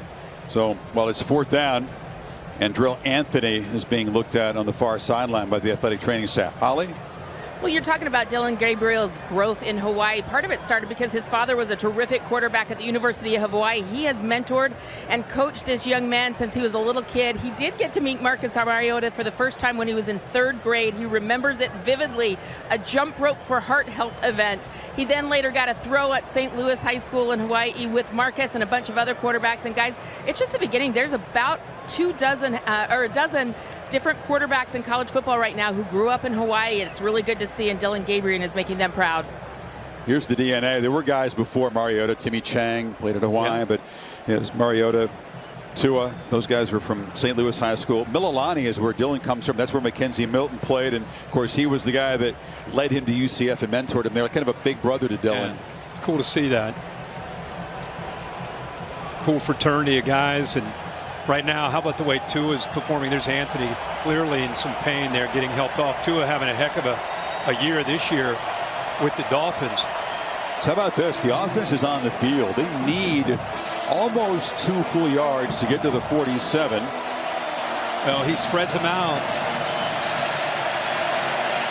Walker is the back. They're going to try to get Texas to flinch, but they do run a play. Gabriel throws a slant, far side, and Stoops could not come up with it. Michael Taff, a backup safety, made the play, and Texas with that stop has great field position. Well, that's all you could hope for Dillon Gabriel. Ball to me is a little late and thrown behind downfield, but look at this cushion right here. You'll take that every single time. Ball now, little bit late and behind. Stoops is running out of room, but he went to the right target with that cushion into the boundary. But the wrong shoulder. Just felt like he got it out a little bit late.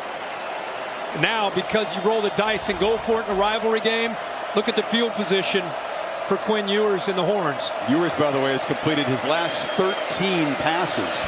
Did have the fumble loss in the middle of that, but terrific rhythm throwing the ball. Another high percentage throw to Brooks. So he said, just get it to him. in space, and he creates about a 4-yard gain. Yeah, just take those completions all day.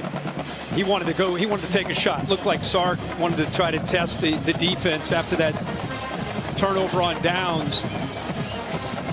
Taken away downfield, no problem. Check it down. At least get some positive yards.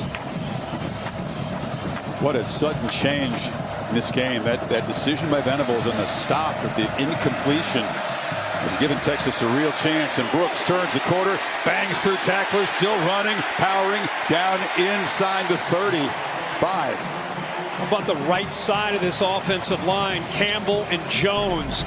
Really good job on this right side. Watch them work the double team and then climb up to those backers. Look at that hole. I mean, you're letting Brooks get downhill into the teeth of that defense with speed. What more could you ask for? 119th Red River Rivalry. The Longhorns and the Sooners battling in a one-score game. 15 minutes to play. Back after this message and a word from your local ABC station. And set for the fourth quarter. Aerial coverage brought to you today by Goodyear, celebrating their challenge of road games everywhere. Are you ready for the road? Goodyear, more driven. Which side, which individual going to make the plays here in this final quarter, be remembered forever? The great history of the Red River Rivalry. Longhorns at the 34. And first down. Test the middle with Brooks, and that time he is stopped for no gain. That man Jordan Kelly, who's got him on the depth chart, he came in fresh. He's been making a big impact last couple of seasons. Yeah, talking his talk too to the Texas team, letting them know.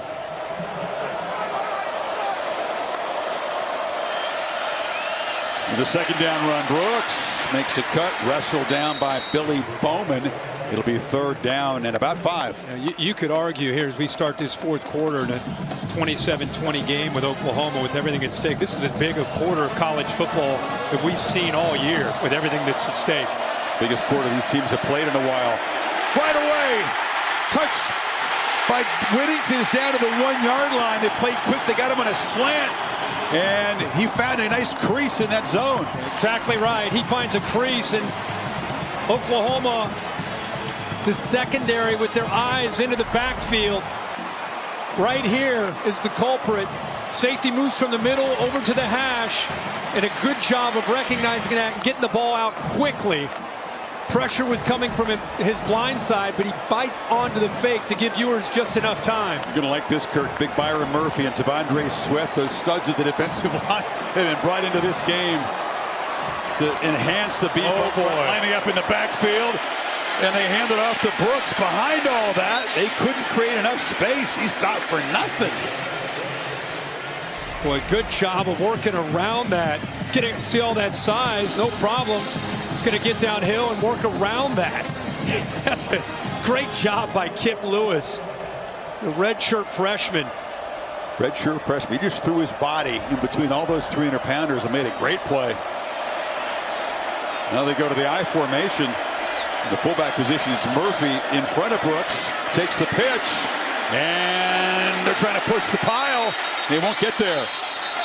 Hassan McCullough on the stop, and the Sooners really making him earn this final yard. Hey, McCullough takes the fight to Murphy. He's not the biggest guy, but watch this hit. There's Sweat right there, but watch this collision right here. Instead of sitting back waiting, bang, he hits him and blew that play up. That's a heck of a job. The IU transfer. Guy that's been asked to play in space, kind of as a hybrid that time, going back to his old familiar down in the trenches. Still going with the jumbo formation. They haven't gained an inch in 2 plays. Brooks again.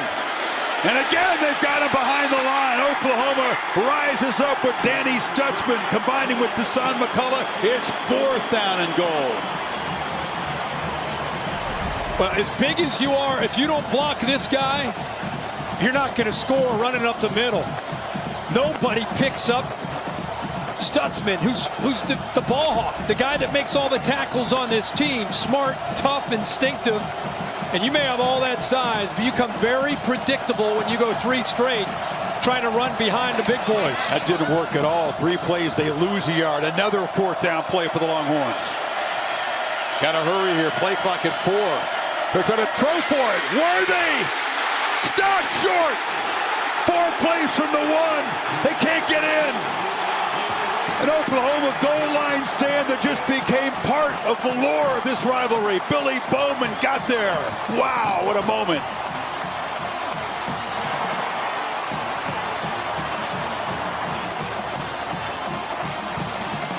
Are you kidding me? What a stand. Unbelievable. OU protecting a 7-point lead. Back to work from the 1.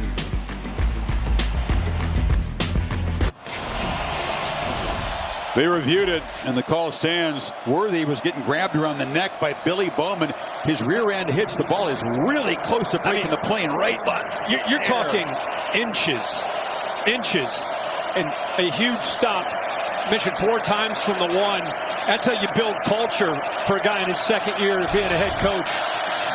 But if you're Gabriel in the shotgun, halfway deep in the end zone with Walker to your left, you got to be super careful. This again is the noisy end. The Texas crowd breathing down Gabriel's neck here.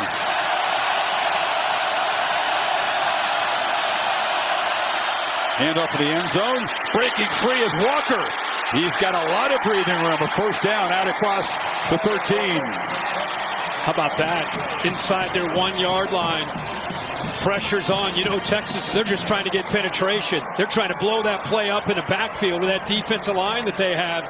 And instead, OU does exactly what they need to do. They get some good blocking angles and a good job of reading that play.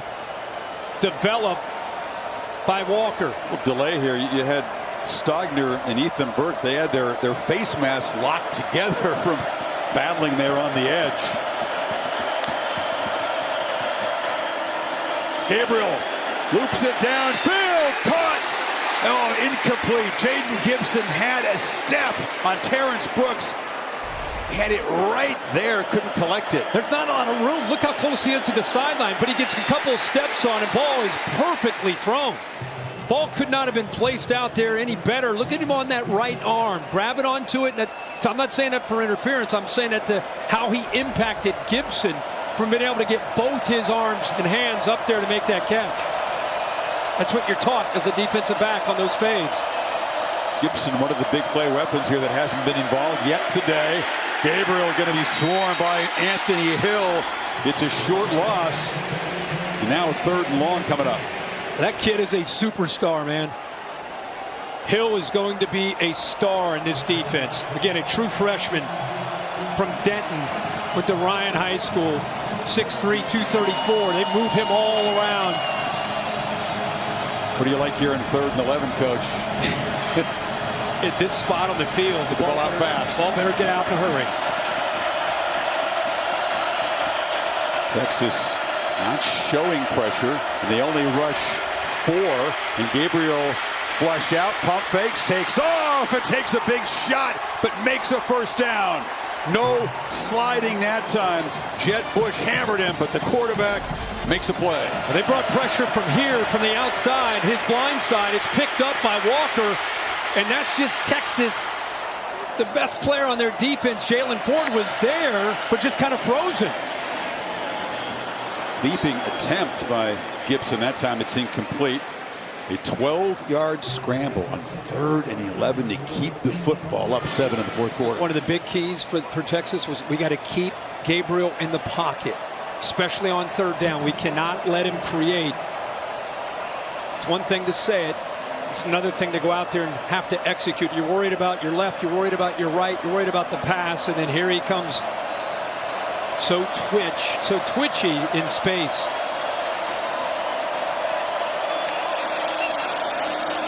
Gabriel again takes a quick peek and then takes off. Weaves his way through traffic. He's in the loose.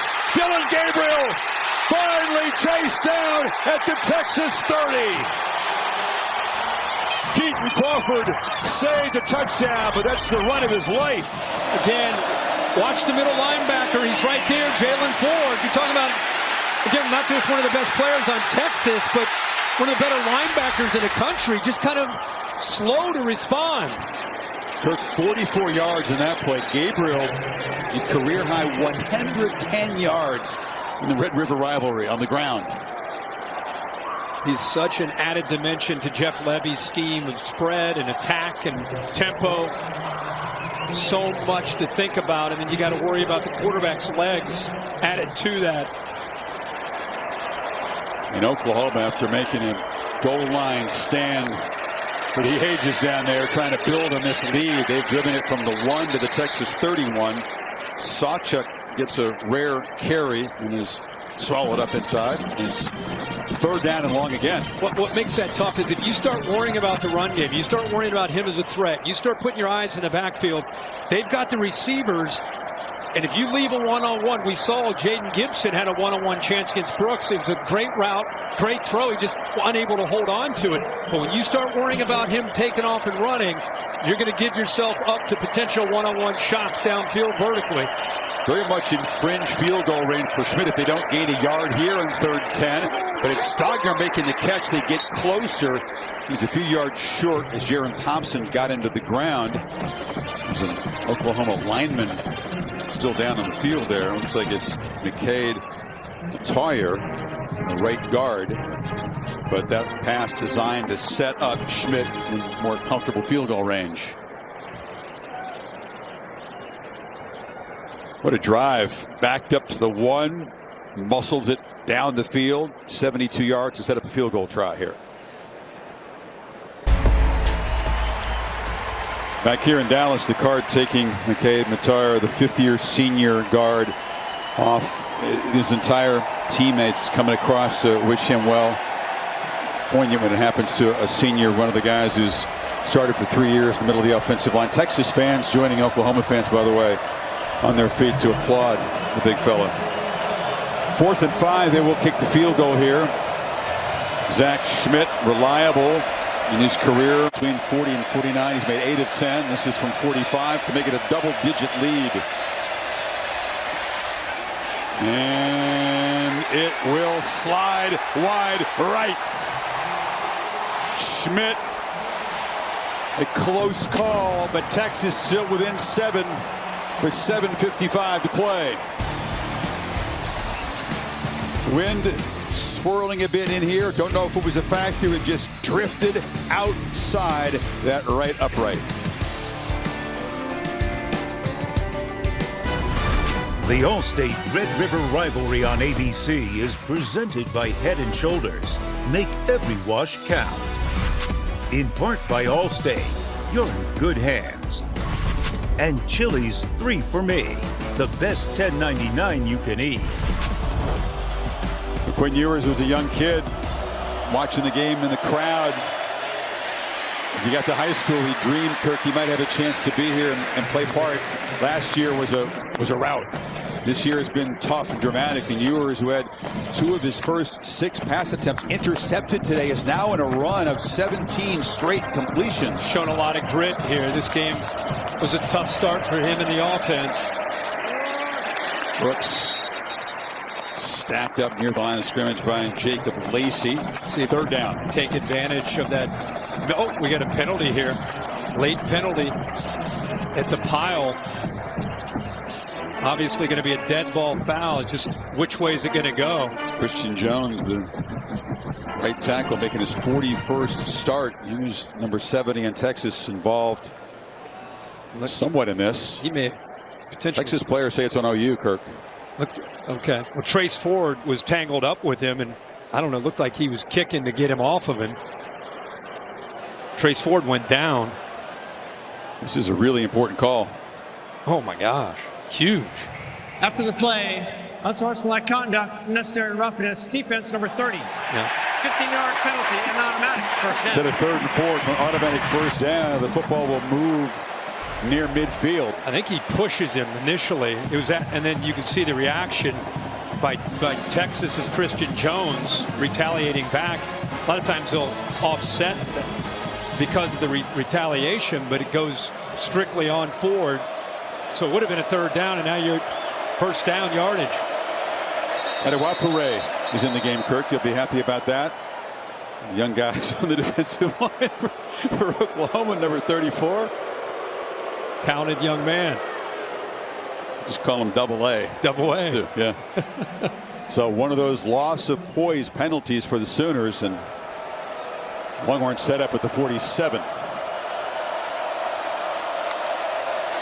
They fake it to Brooks. The flag is down. Ewers across the middle, loops it high, tried to get it to Whittington. Incomplete. The flag was out very quickly. It's on Mitchell. His motion, he started to lean before the ball was snapped. Started to cheat towards the line of scrimmage. Illegal shift. Legal motion. Offense number 5. Moving forward at the snap. 5-yard penalty. Still first down. So they'll take the penalty, moving back 5 instead of the incompletion. Keep waiting for him to make the play, I was right? gonna say that. Yeah, here he is in motion. Watch how he starts a little bit too early. That's why the flag came out so quickly.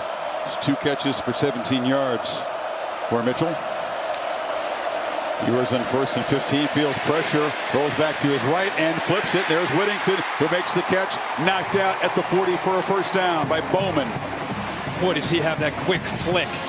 You know, that ball gets out of his hands so nicely.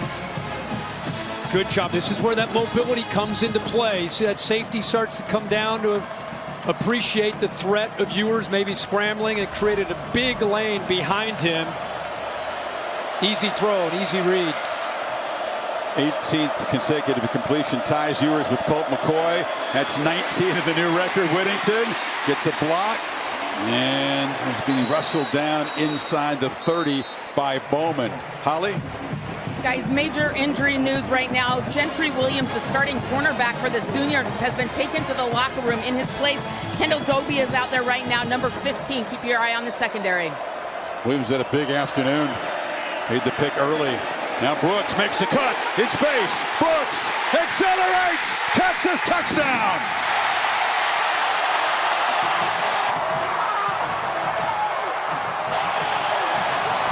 Jonathan Brooks having a Bijan Robinson type afternoon. Pick it up with the Longhorn great left off. 29-yard touchdown, a point away from tying this football game. You got to win on the edge. Ogbo in number 80 at tight end. He's a glorified offensive lineman. Look at the patience and then be able to get upfield vertically. That is just Jonathan Brooks in a nutshell, and he points to that forearm of his, appreciating his late father. Auburn. Low kick, drives it through. So Texas, off that narrow miss on the field goal, takes it 73 yards and 5 plays, and honoring his father with a touchdown that you know must be appreciating. Tie ball game.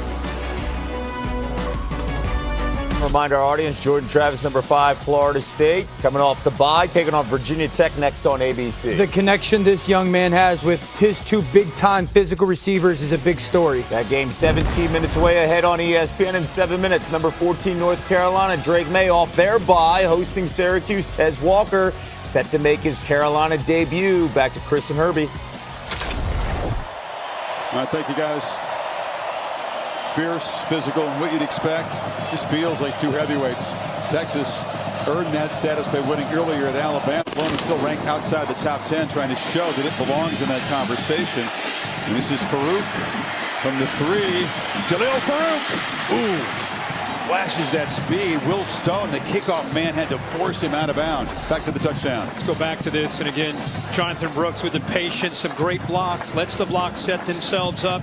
He's emerging as one of the top running backs to me in college football, and what he's been able to do, balancing out this offense with Ewers in his passing game. Look at the emotion. This kid plays with a lot of composure. Had the 2 turnovers early, fought through it. There you see his emotion, and there's Jonathan Brooks pointing to that date, 3/18/22, when he lost his dad. Spire performance. This is Stoops on the end around, makes a cut and dragged down after a solid first down gain. Walker made a block on the edge. This is where legacies are built, right? Rivalry game, 27-27, under 6 minutes to go. Both teams undefeated. Oklahoma had a chance to go up double digits. That narrow miss on the field goal Now it's a tie game and a swarming play. T'Vondre Sweat got out to the edge, got Walker to the ground, and now it's 3rd down and 5. Boy, that's a great job of getting off the block. You know, such size, a double team. See how he extends with his arms, sheds the block. Again, you got to keep in mind he's 362 pounds to be able to be that nimble and quick and being able to get off that block. Gabriel dealing with the noise at this left end of the stadium. Sensen delivers, but a high fastball, and Stogner couldn't come up with it. Gabriel and this offense, Kirk, have not been able to click in some crucial potential conversions here in the 4th quarter. Yeah, when you're on the right hash and you go into the boundary, there's just not a lot of room to work. And you got to get that ball out in a hurry. And instead of it getting out on time, he makes up for it by throwing it with a lot of velocity. Tough ask for Stogner to worry about, am I going to get my feet in? And then here comes a 95-mile-an-hour fastball coming right at you. Here's Xavier Worthy awaiting the punt of Josh Plaster. Special teams have been not just important, but adventurous today. Plaster kind of bobbled the snap. It's a low kick, which will bounce. And Worthy fields it just at the last second. Bearing down on him was Peyton Bowen, that freshman special team star. A risky play for the veteran and a crucial 50-yard punt for Plaster. Boy, Bowen blocked those 2 punts earlier. He's got a bright future. He was hoping that Worthy might try to put his hands on it. Mentioned legacy, Skirt. Here we go. Now it's Ewer's turn. A disastrous start to this game. He's recovered nicely.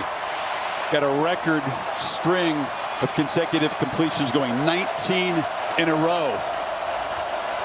4:49 to play in regulation. He's got Brooks, the hot hand behind him. They fake it to him. Ewers launching downfield for Worthy. Coming back, and it's broken up beautifully by Woody Washington. Longhorns wanted a flag. There isn't one. Well, I think Worthy, if he would have stopped running downfield and worked even harder back to the football, he could have drawn a potential penalty. There's contact there. Bill, what do you think? I mean, super slow-mo, it looks like obvious pass interference, but in real time, what do you think?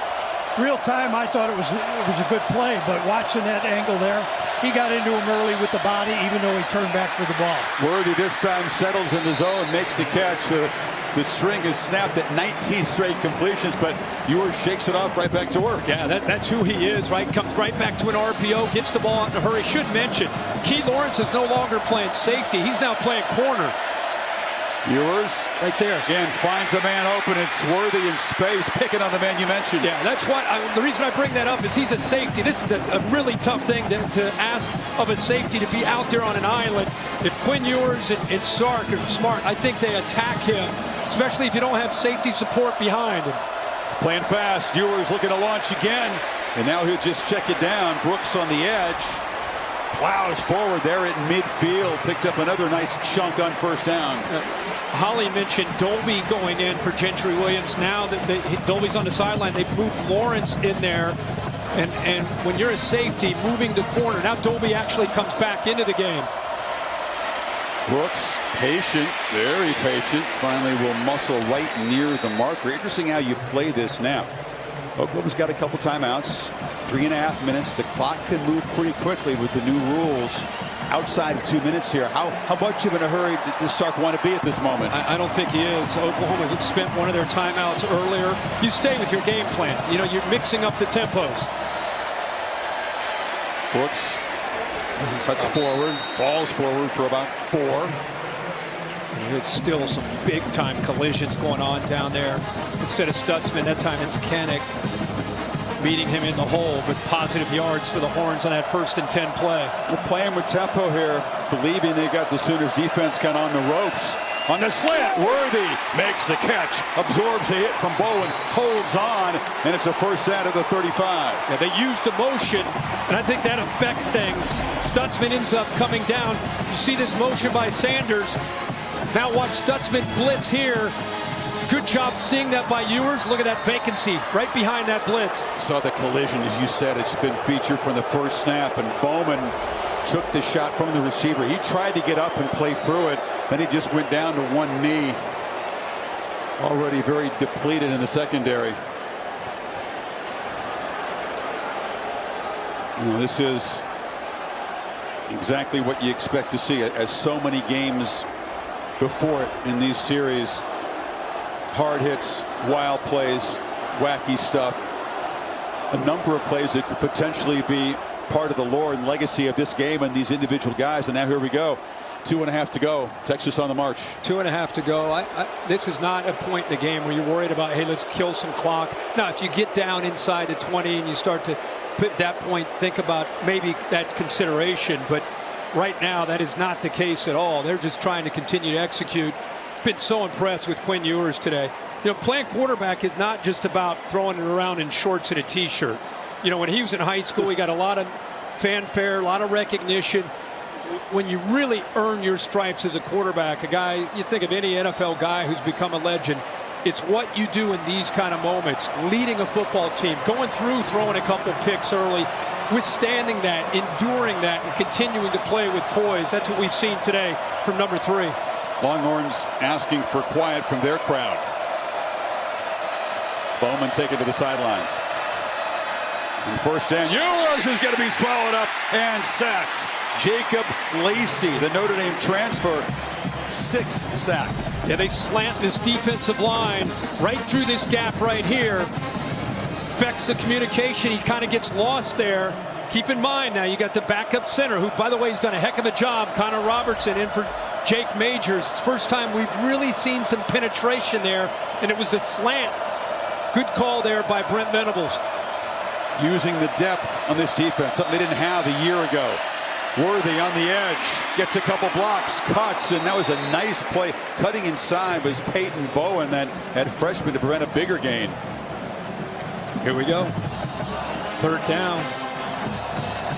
Not in field goal range yet. They need 9. A lot of rotating, continuing with the rotation of the bodies up front for Oklahoma. They need to affect Ewers by getting penetration, trying to get him off his spot. Mitchell down here. We keep calling for him, Chris, down here at the bottom. Going to get a timeout. Oklahoma will spend a timeout.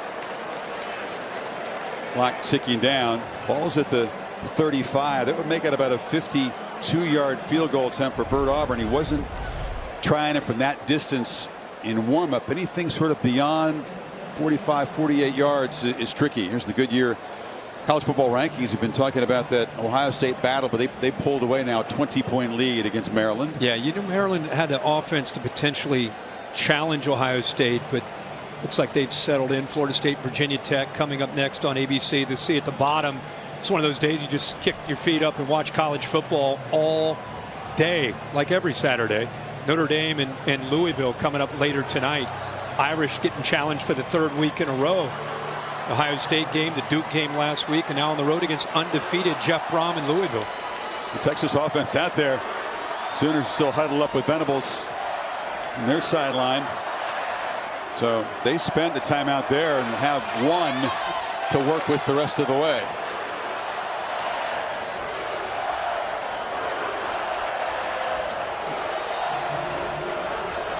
Just on the outer fringe of field goal range for this 3rd and 9.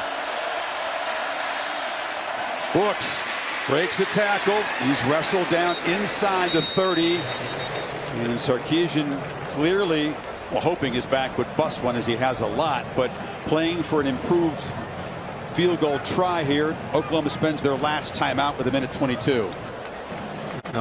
It's the beauty of having a runner that can get some tough yards for you. You're right. You think of Sark, you think of maybe throwing it, maybe trusting a quarterback, maybe drawing up a ball play to get a one-on-one matchup. Instead, he goes more the conservative route on 3rd down just to give himself a better chance at this potential go-ahead score. OU now out of timeouts more than anything.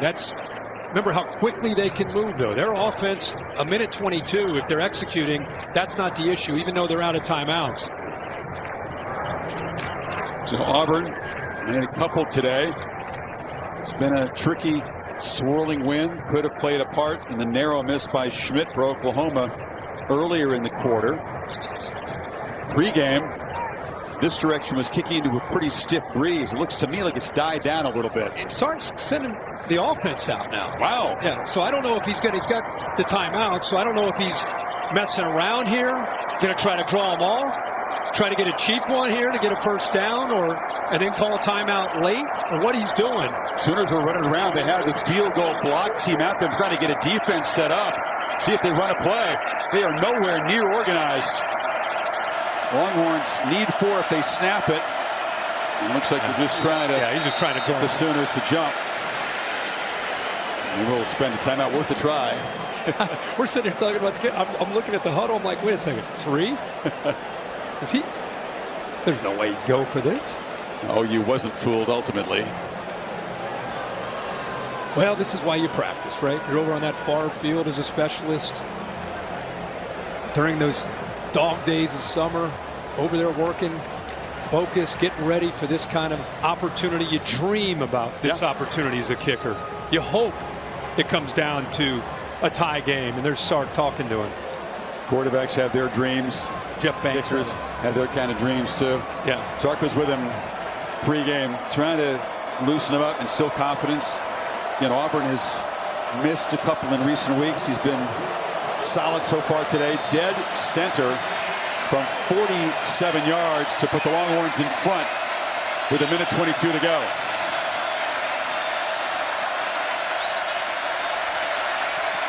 Drives it. Clutch. Auburn, with plenty of distance to spare, comes up big. Texas was down 10. He's now up 3. Dylan Gabriel, your turn. No timeouts, but 1:17 to play with. And that is clutch. Auburn just steps right into the moment and doesn't flinch. Beautiful Texas sky. That ball goes right through the uprights. What a day for Sark and Jeff Banks, a special teams coordinator, and how much of an impact. It's not over, but the specialists have had that third phase of the game for the Horns. Remember, OU at the end of the first half had a 9-play, 67-yard drive. Ended up in a field goal. It took about 1:53. Now they got 1:15 or so here. Mentioned the special teams. And the block punt ended up in a touchdown. They had the fake punt executed, and rock solid today. Bird Auburn 3 for 3.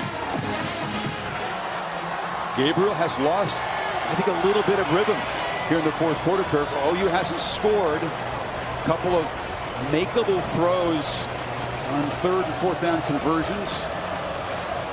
Yeah, but this kid wants this moment as well. He's built for this. Woody Washington coming down the corner to talk to him. It's a guy that didn't get to play in this game last year. Now he's down 3 with no timeouts. Can Farouk create some field position? Very dangerous returner today. Stone drives it right through the back of the end zone, says forget the return. So here we go. Dylan Gabriel denied the chance to be on this field. Ripped his heart out to have to watch with a concussion. And be a hero in the Red River rivalry. Offensive line has some backups in there. They've got to hold up, give him time. But they are built not only for this because of their moxie and their attitude, but their scheme. They go as fast as anybody in the country. So the first thing they need is that first down to get their tempo going. How aggressive will Texas play it? They only rush 3, drop into coverage. Gabriel across the middle, and it's complete for a first down. He found Stoops. Put your seatbelt on. That's what they wanted. Now just a matter of getting lined up. Texas got to be ready to be aggressive, not be conservative, sitting back. Long throw, catch made. Farouk makes one man miss, and suddenly in a couple of plays they're in Texas territory. That's 2 plays, and he gets out of bounds. I mean, that's what this offense can do for you. Farouk now is having just a huge day, 130 yards on the day receiving. Gabriel, pocket collapsing, he escapes, flips it across the middle, and Stoops running free. And the legend's son moves the football down into the red zone in the final minute. Boy, Jalen Ford came up. Remember, he's been lost when Gabriel's run. That time he came up, and it opened up a throw to Stoops. Gabriel pump fake, launching for the end zone, incomplete. There was a battle on the far sideline, and a flag comes out. Brooks was defending Nick Anderson. Well, slant and go, and Brooks essentially tackles him because he bit on the slant. As he went by him, he just grabbed onto him, so a good call by the officials. Pass interference, defense, number 8. Automatic first down, just on the foul. Well, Gabriel and his playmakers have moved the ball down in 28 seconds here inside the 10. There's a progressive pylon cam showing to the end of that slant and go, but an obvious pass interference in the right call. It's going to be Tawee Walker's show in the backfield. Holly reporting Marcus Major not available, out of this game. First down. Going to throw for it. Now he'll take off and knocked down at the 3. Texas has timeouts. Will they spend it here? I think Texas is just going to hope that their defense can hold on here. OU's got to throw incompletions or score. They cannot afford to get tackled inbounds. Gabriel launches, touchdown, Nick Anderson.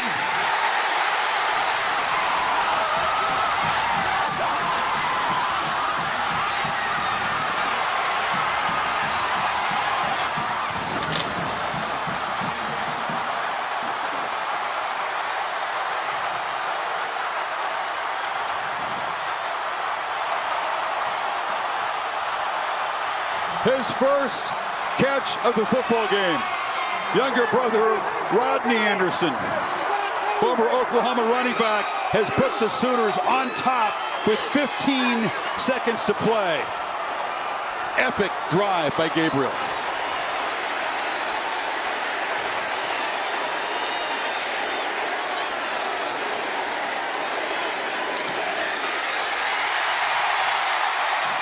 We said he's built for this.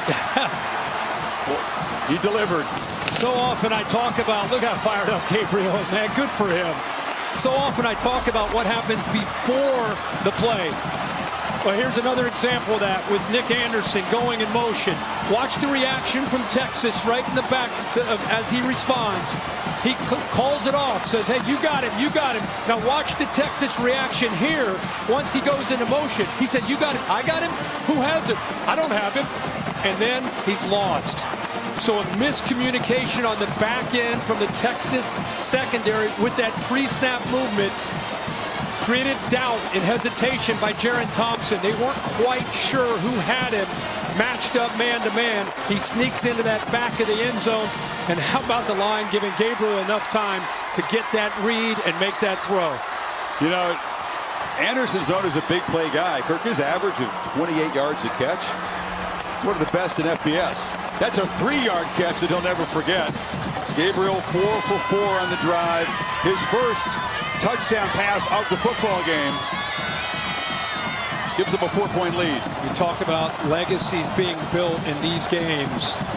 Still 15 seconds to go, but what a performance and a drive by number 8, Dillon Gabriel, and this Oklahoma offense. Clutch.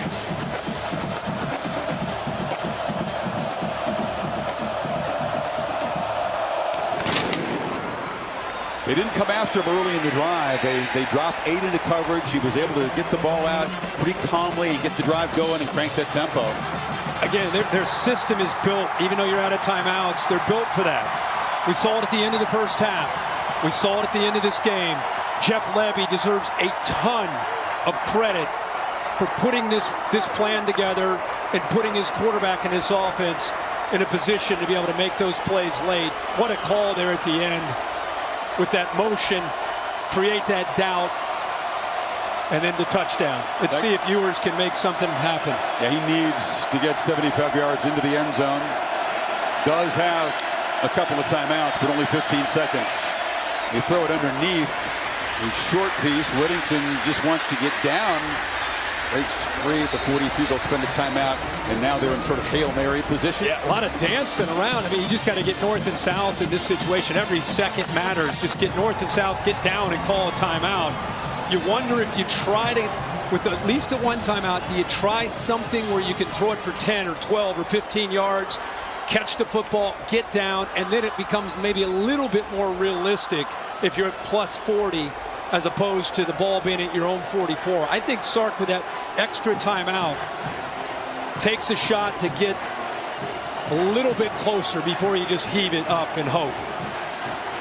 Mililani, Hawaii is where Gabriel's from. It's a small town. If you go from Honolulu up to the North Shore, you pass through it. It's a kind of a bucolic setting. He goes from there to UCF, plays 3 years, is going to go to UCLA, gets rerouted to Norman, couldn't play here a year ago. You could write a screenplay about his story alone, but also just about this game. Last play coming up. Can Ewers conjure a miracle?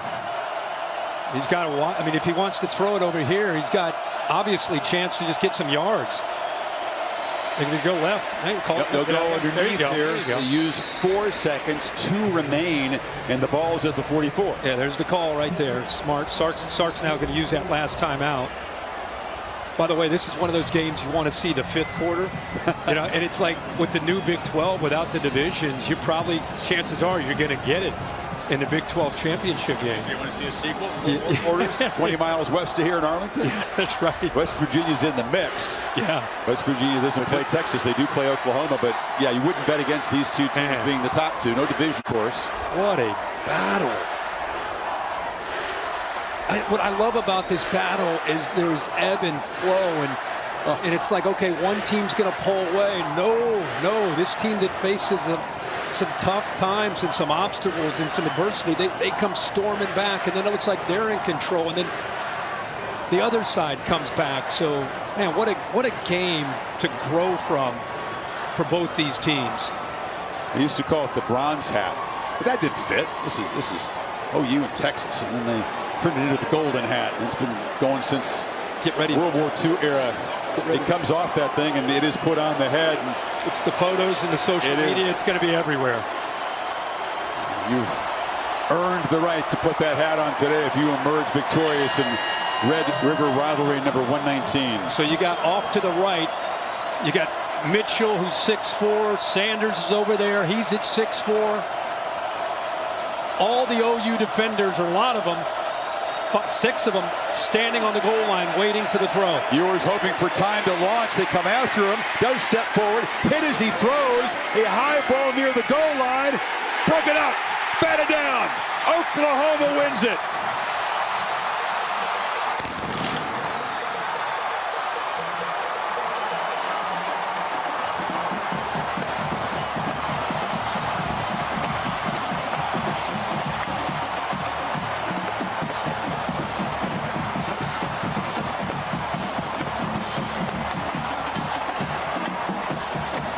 It's an Oklahoma football team coming off a 6-7 season in year 2 for Venables. He said, I don't know if we're a championship team. We're not there yet. We're taking steps. They took a monster step today as Dylan Gabriel leads him down the field for the winning touchdown. He's with Holly.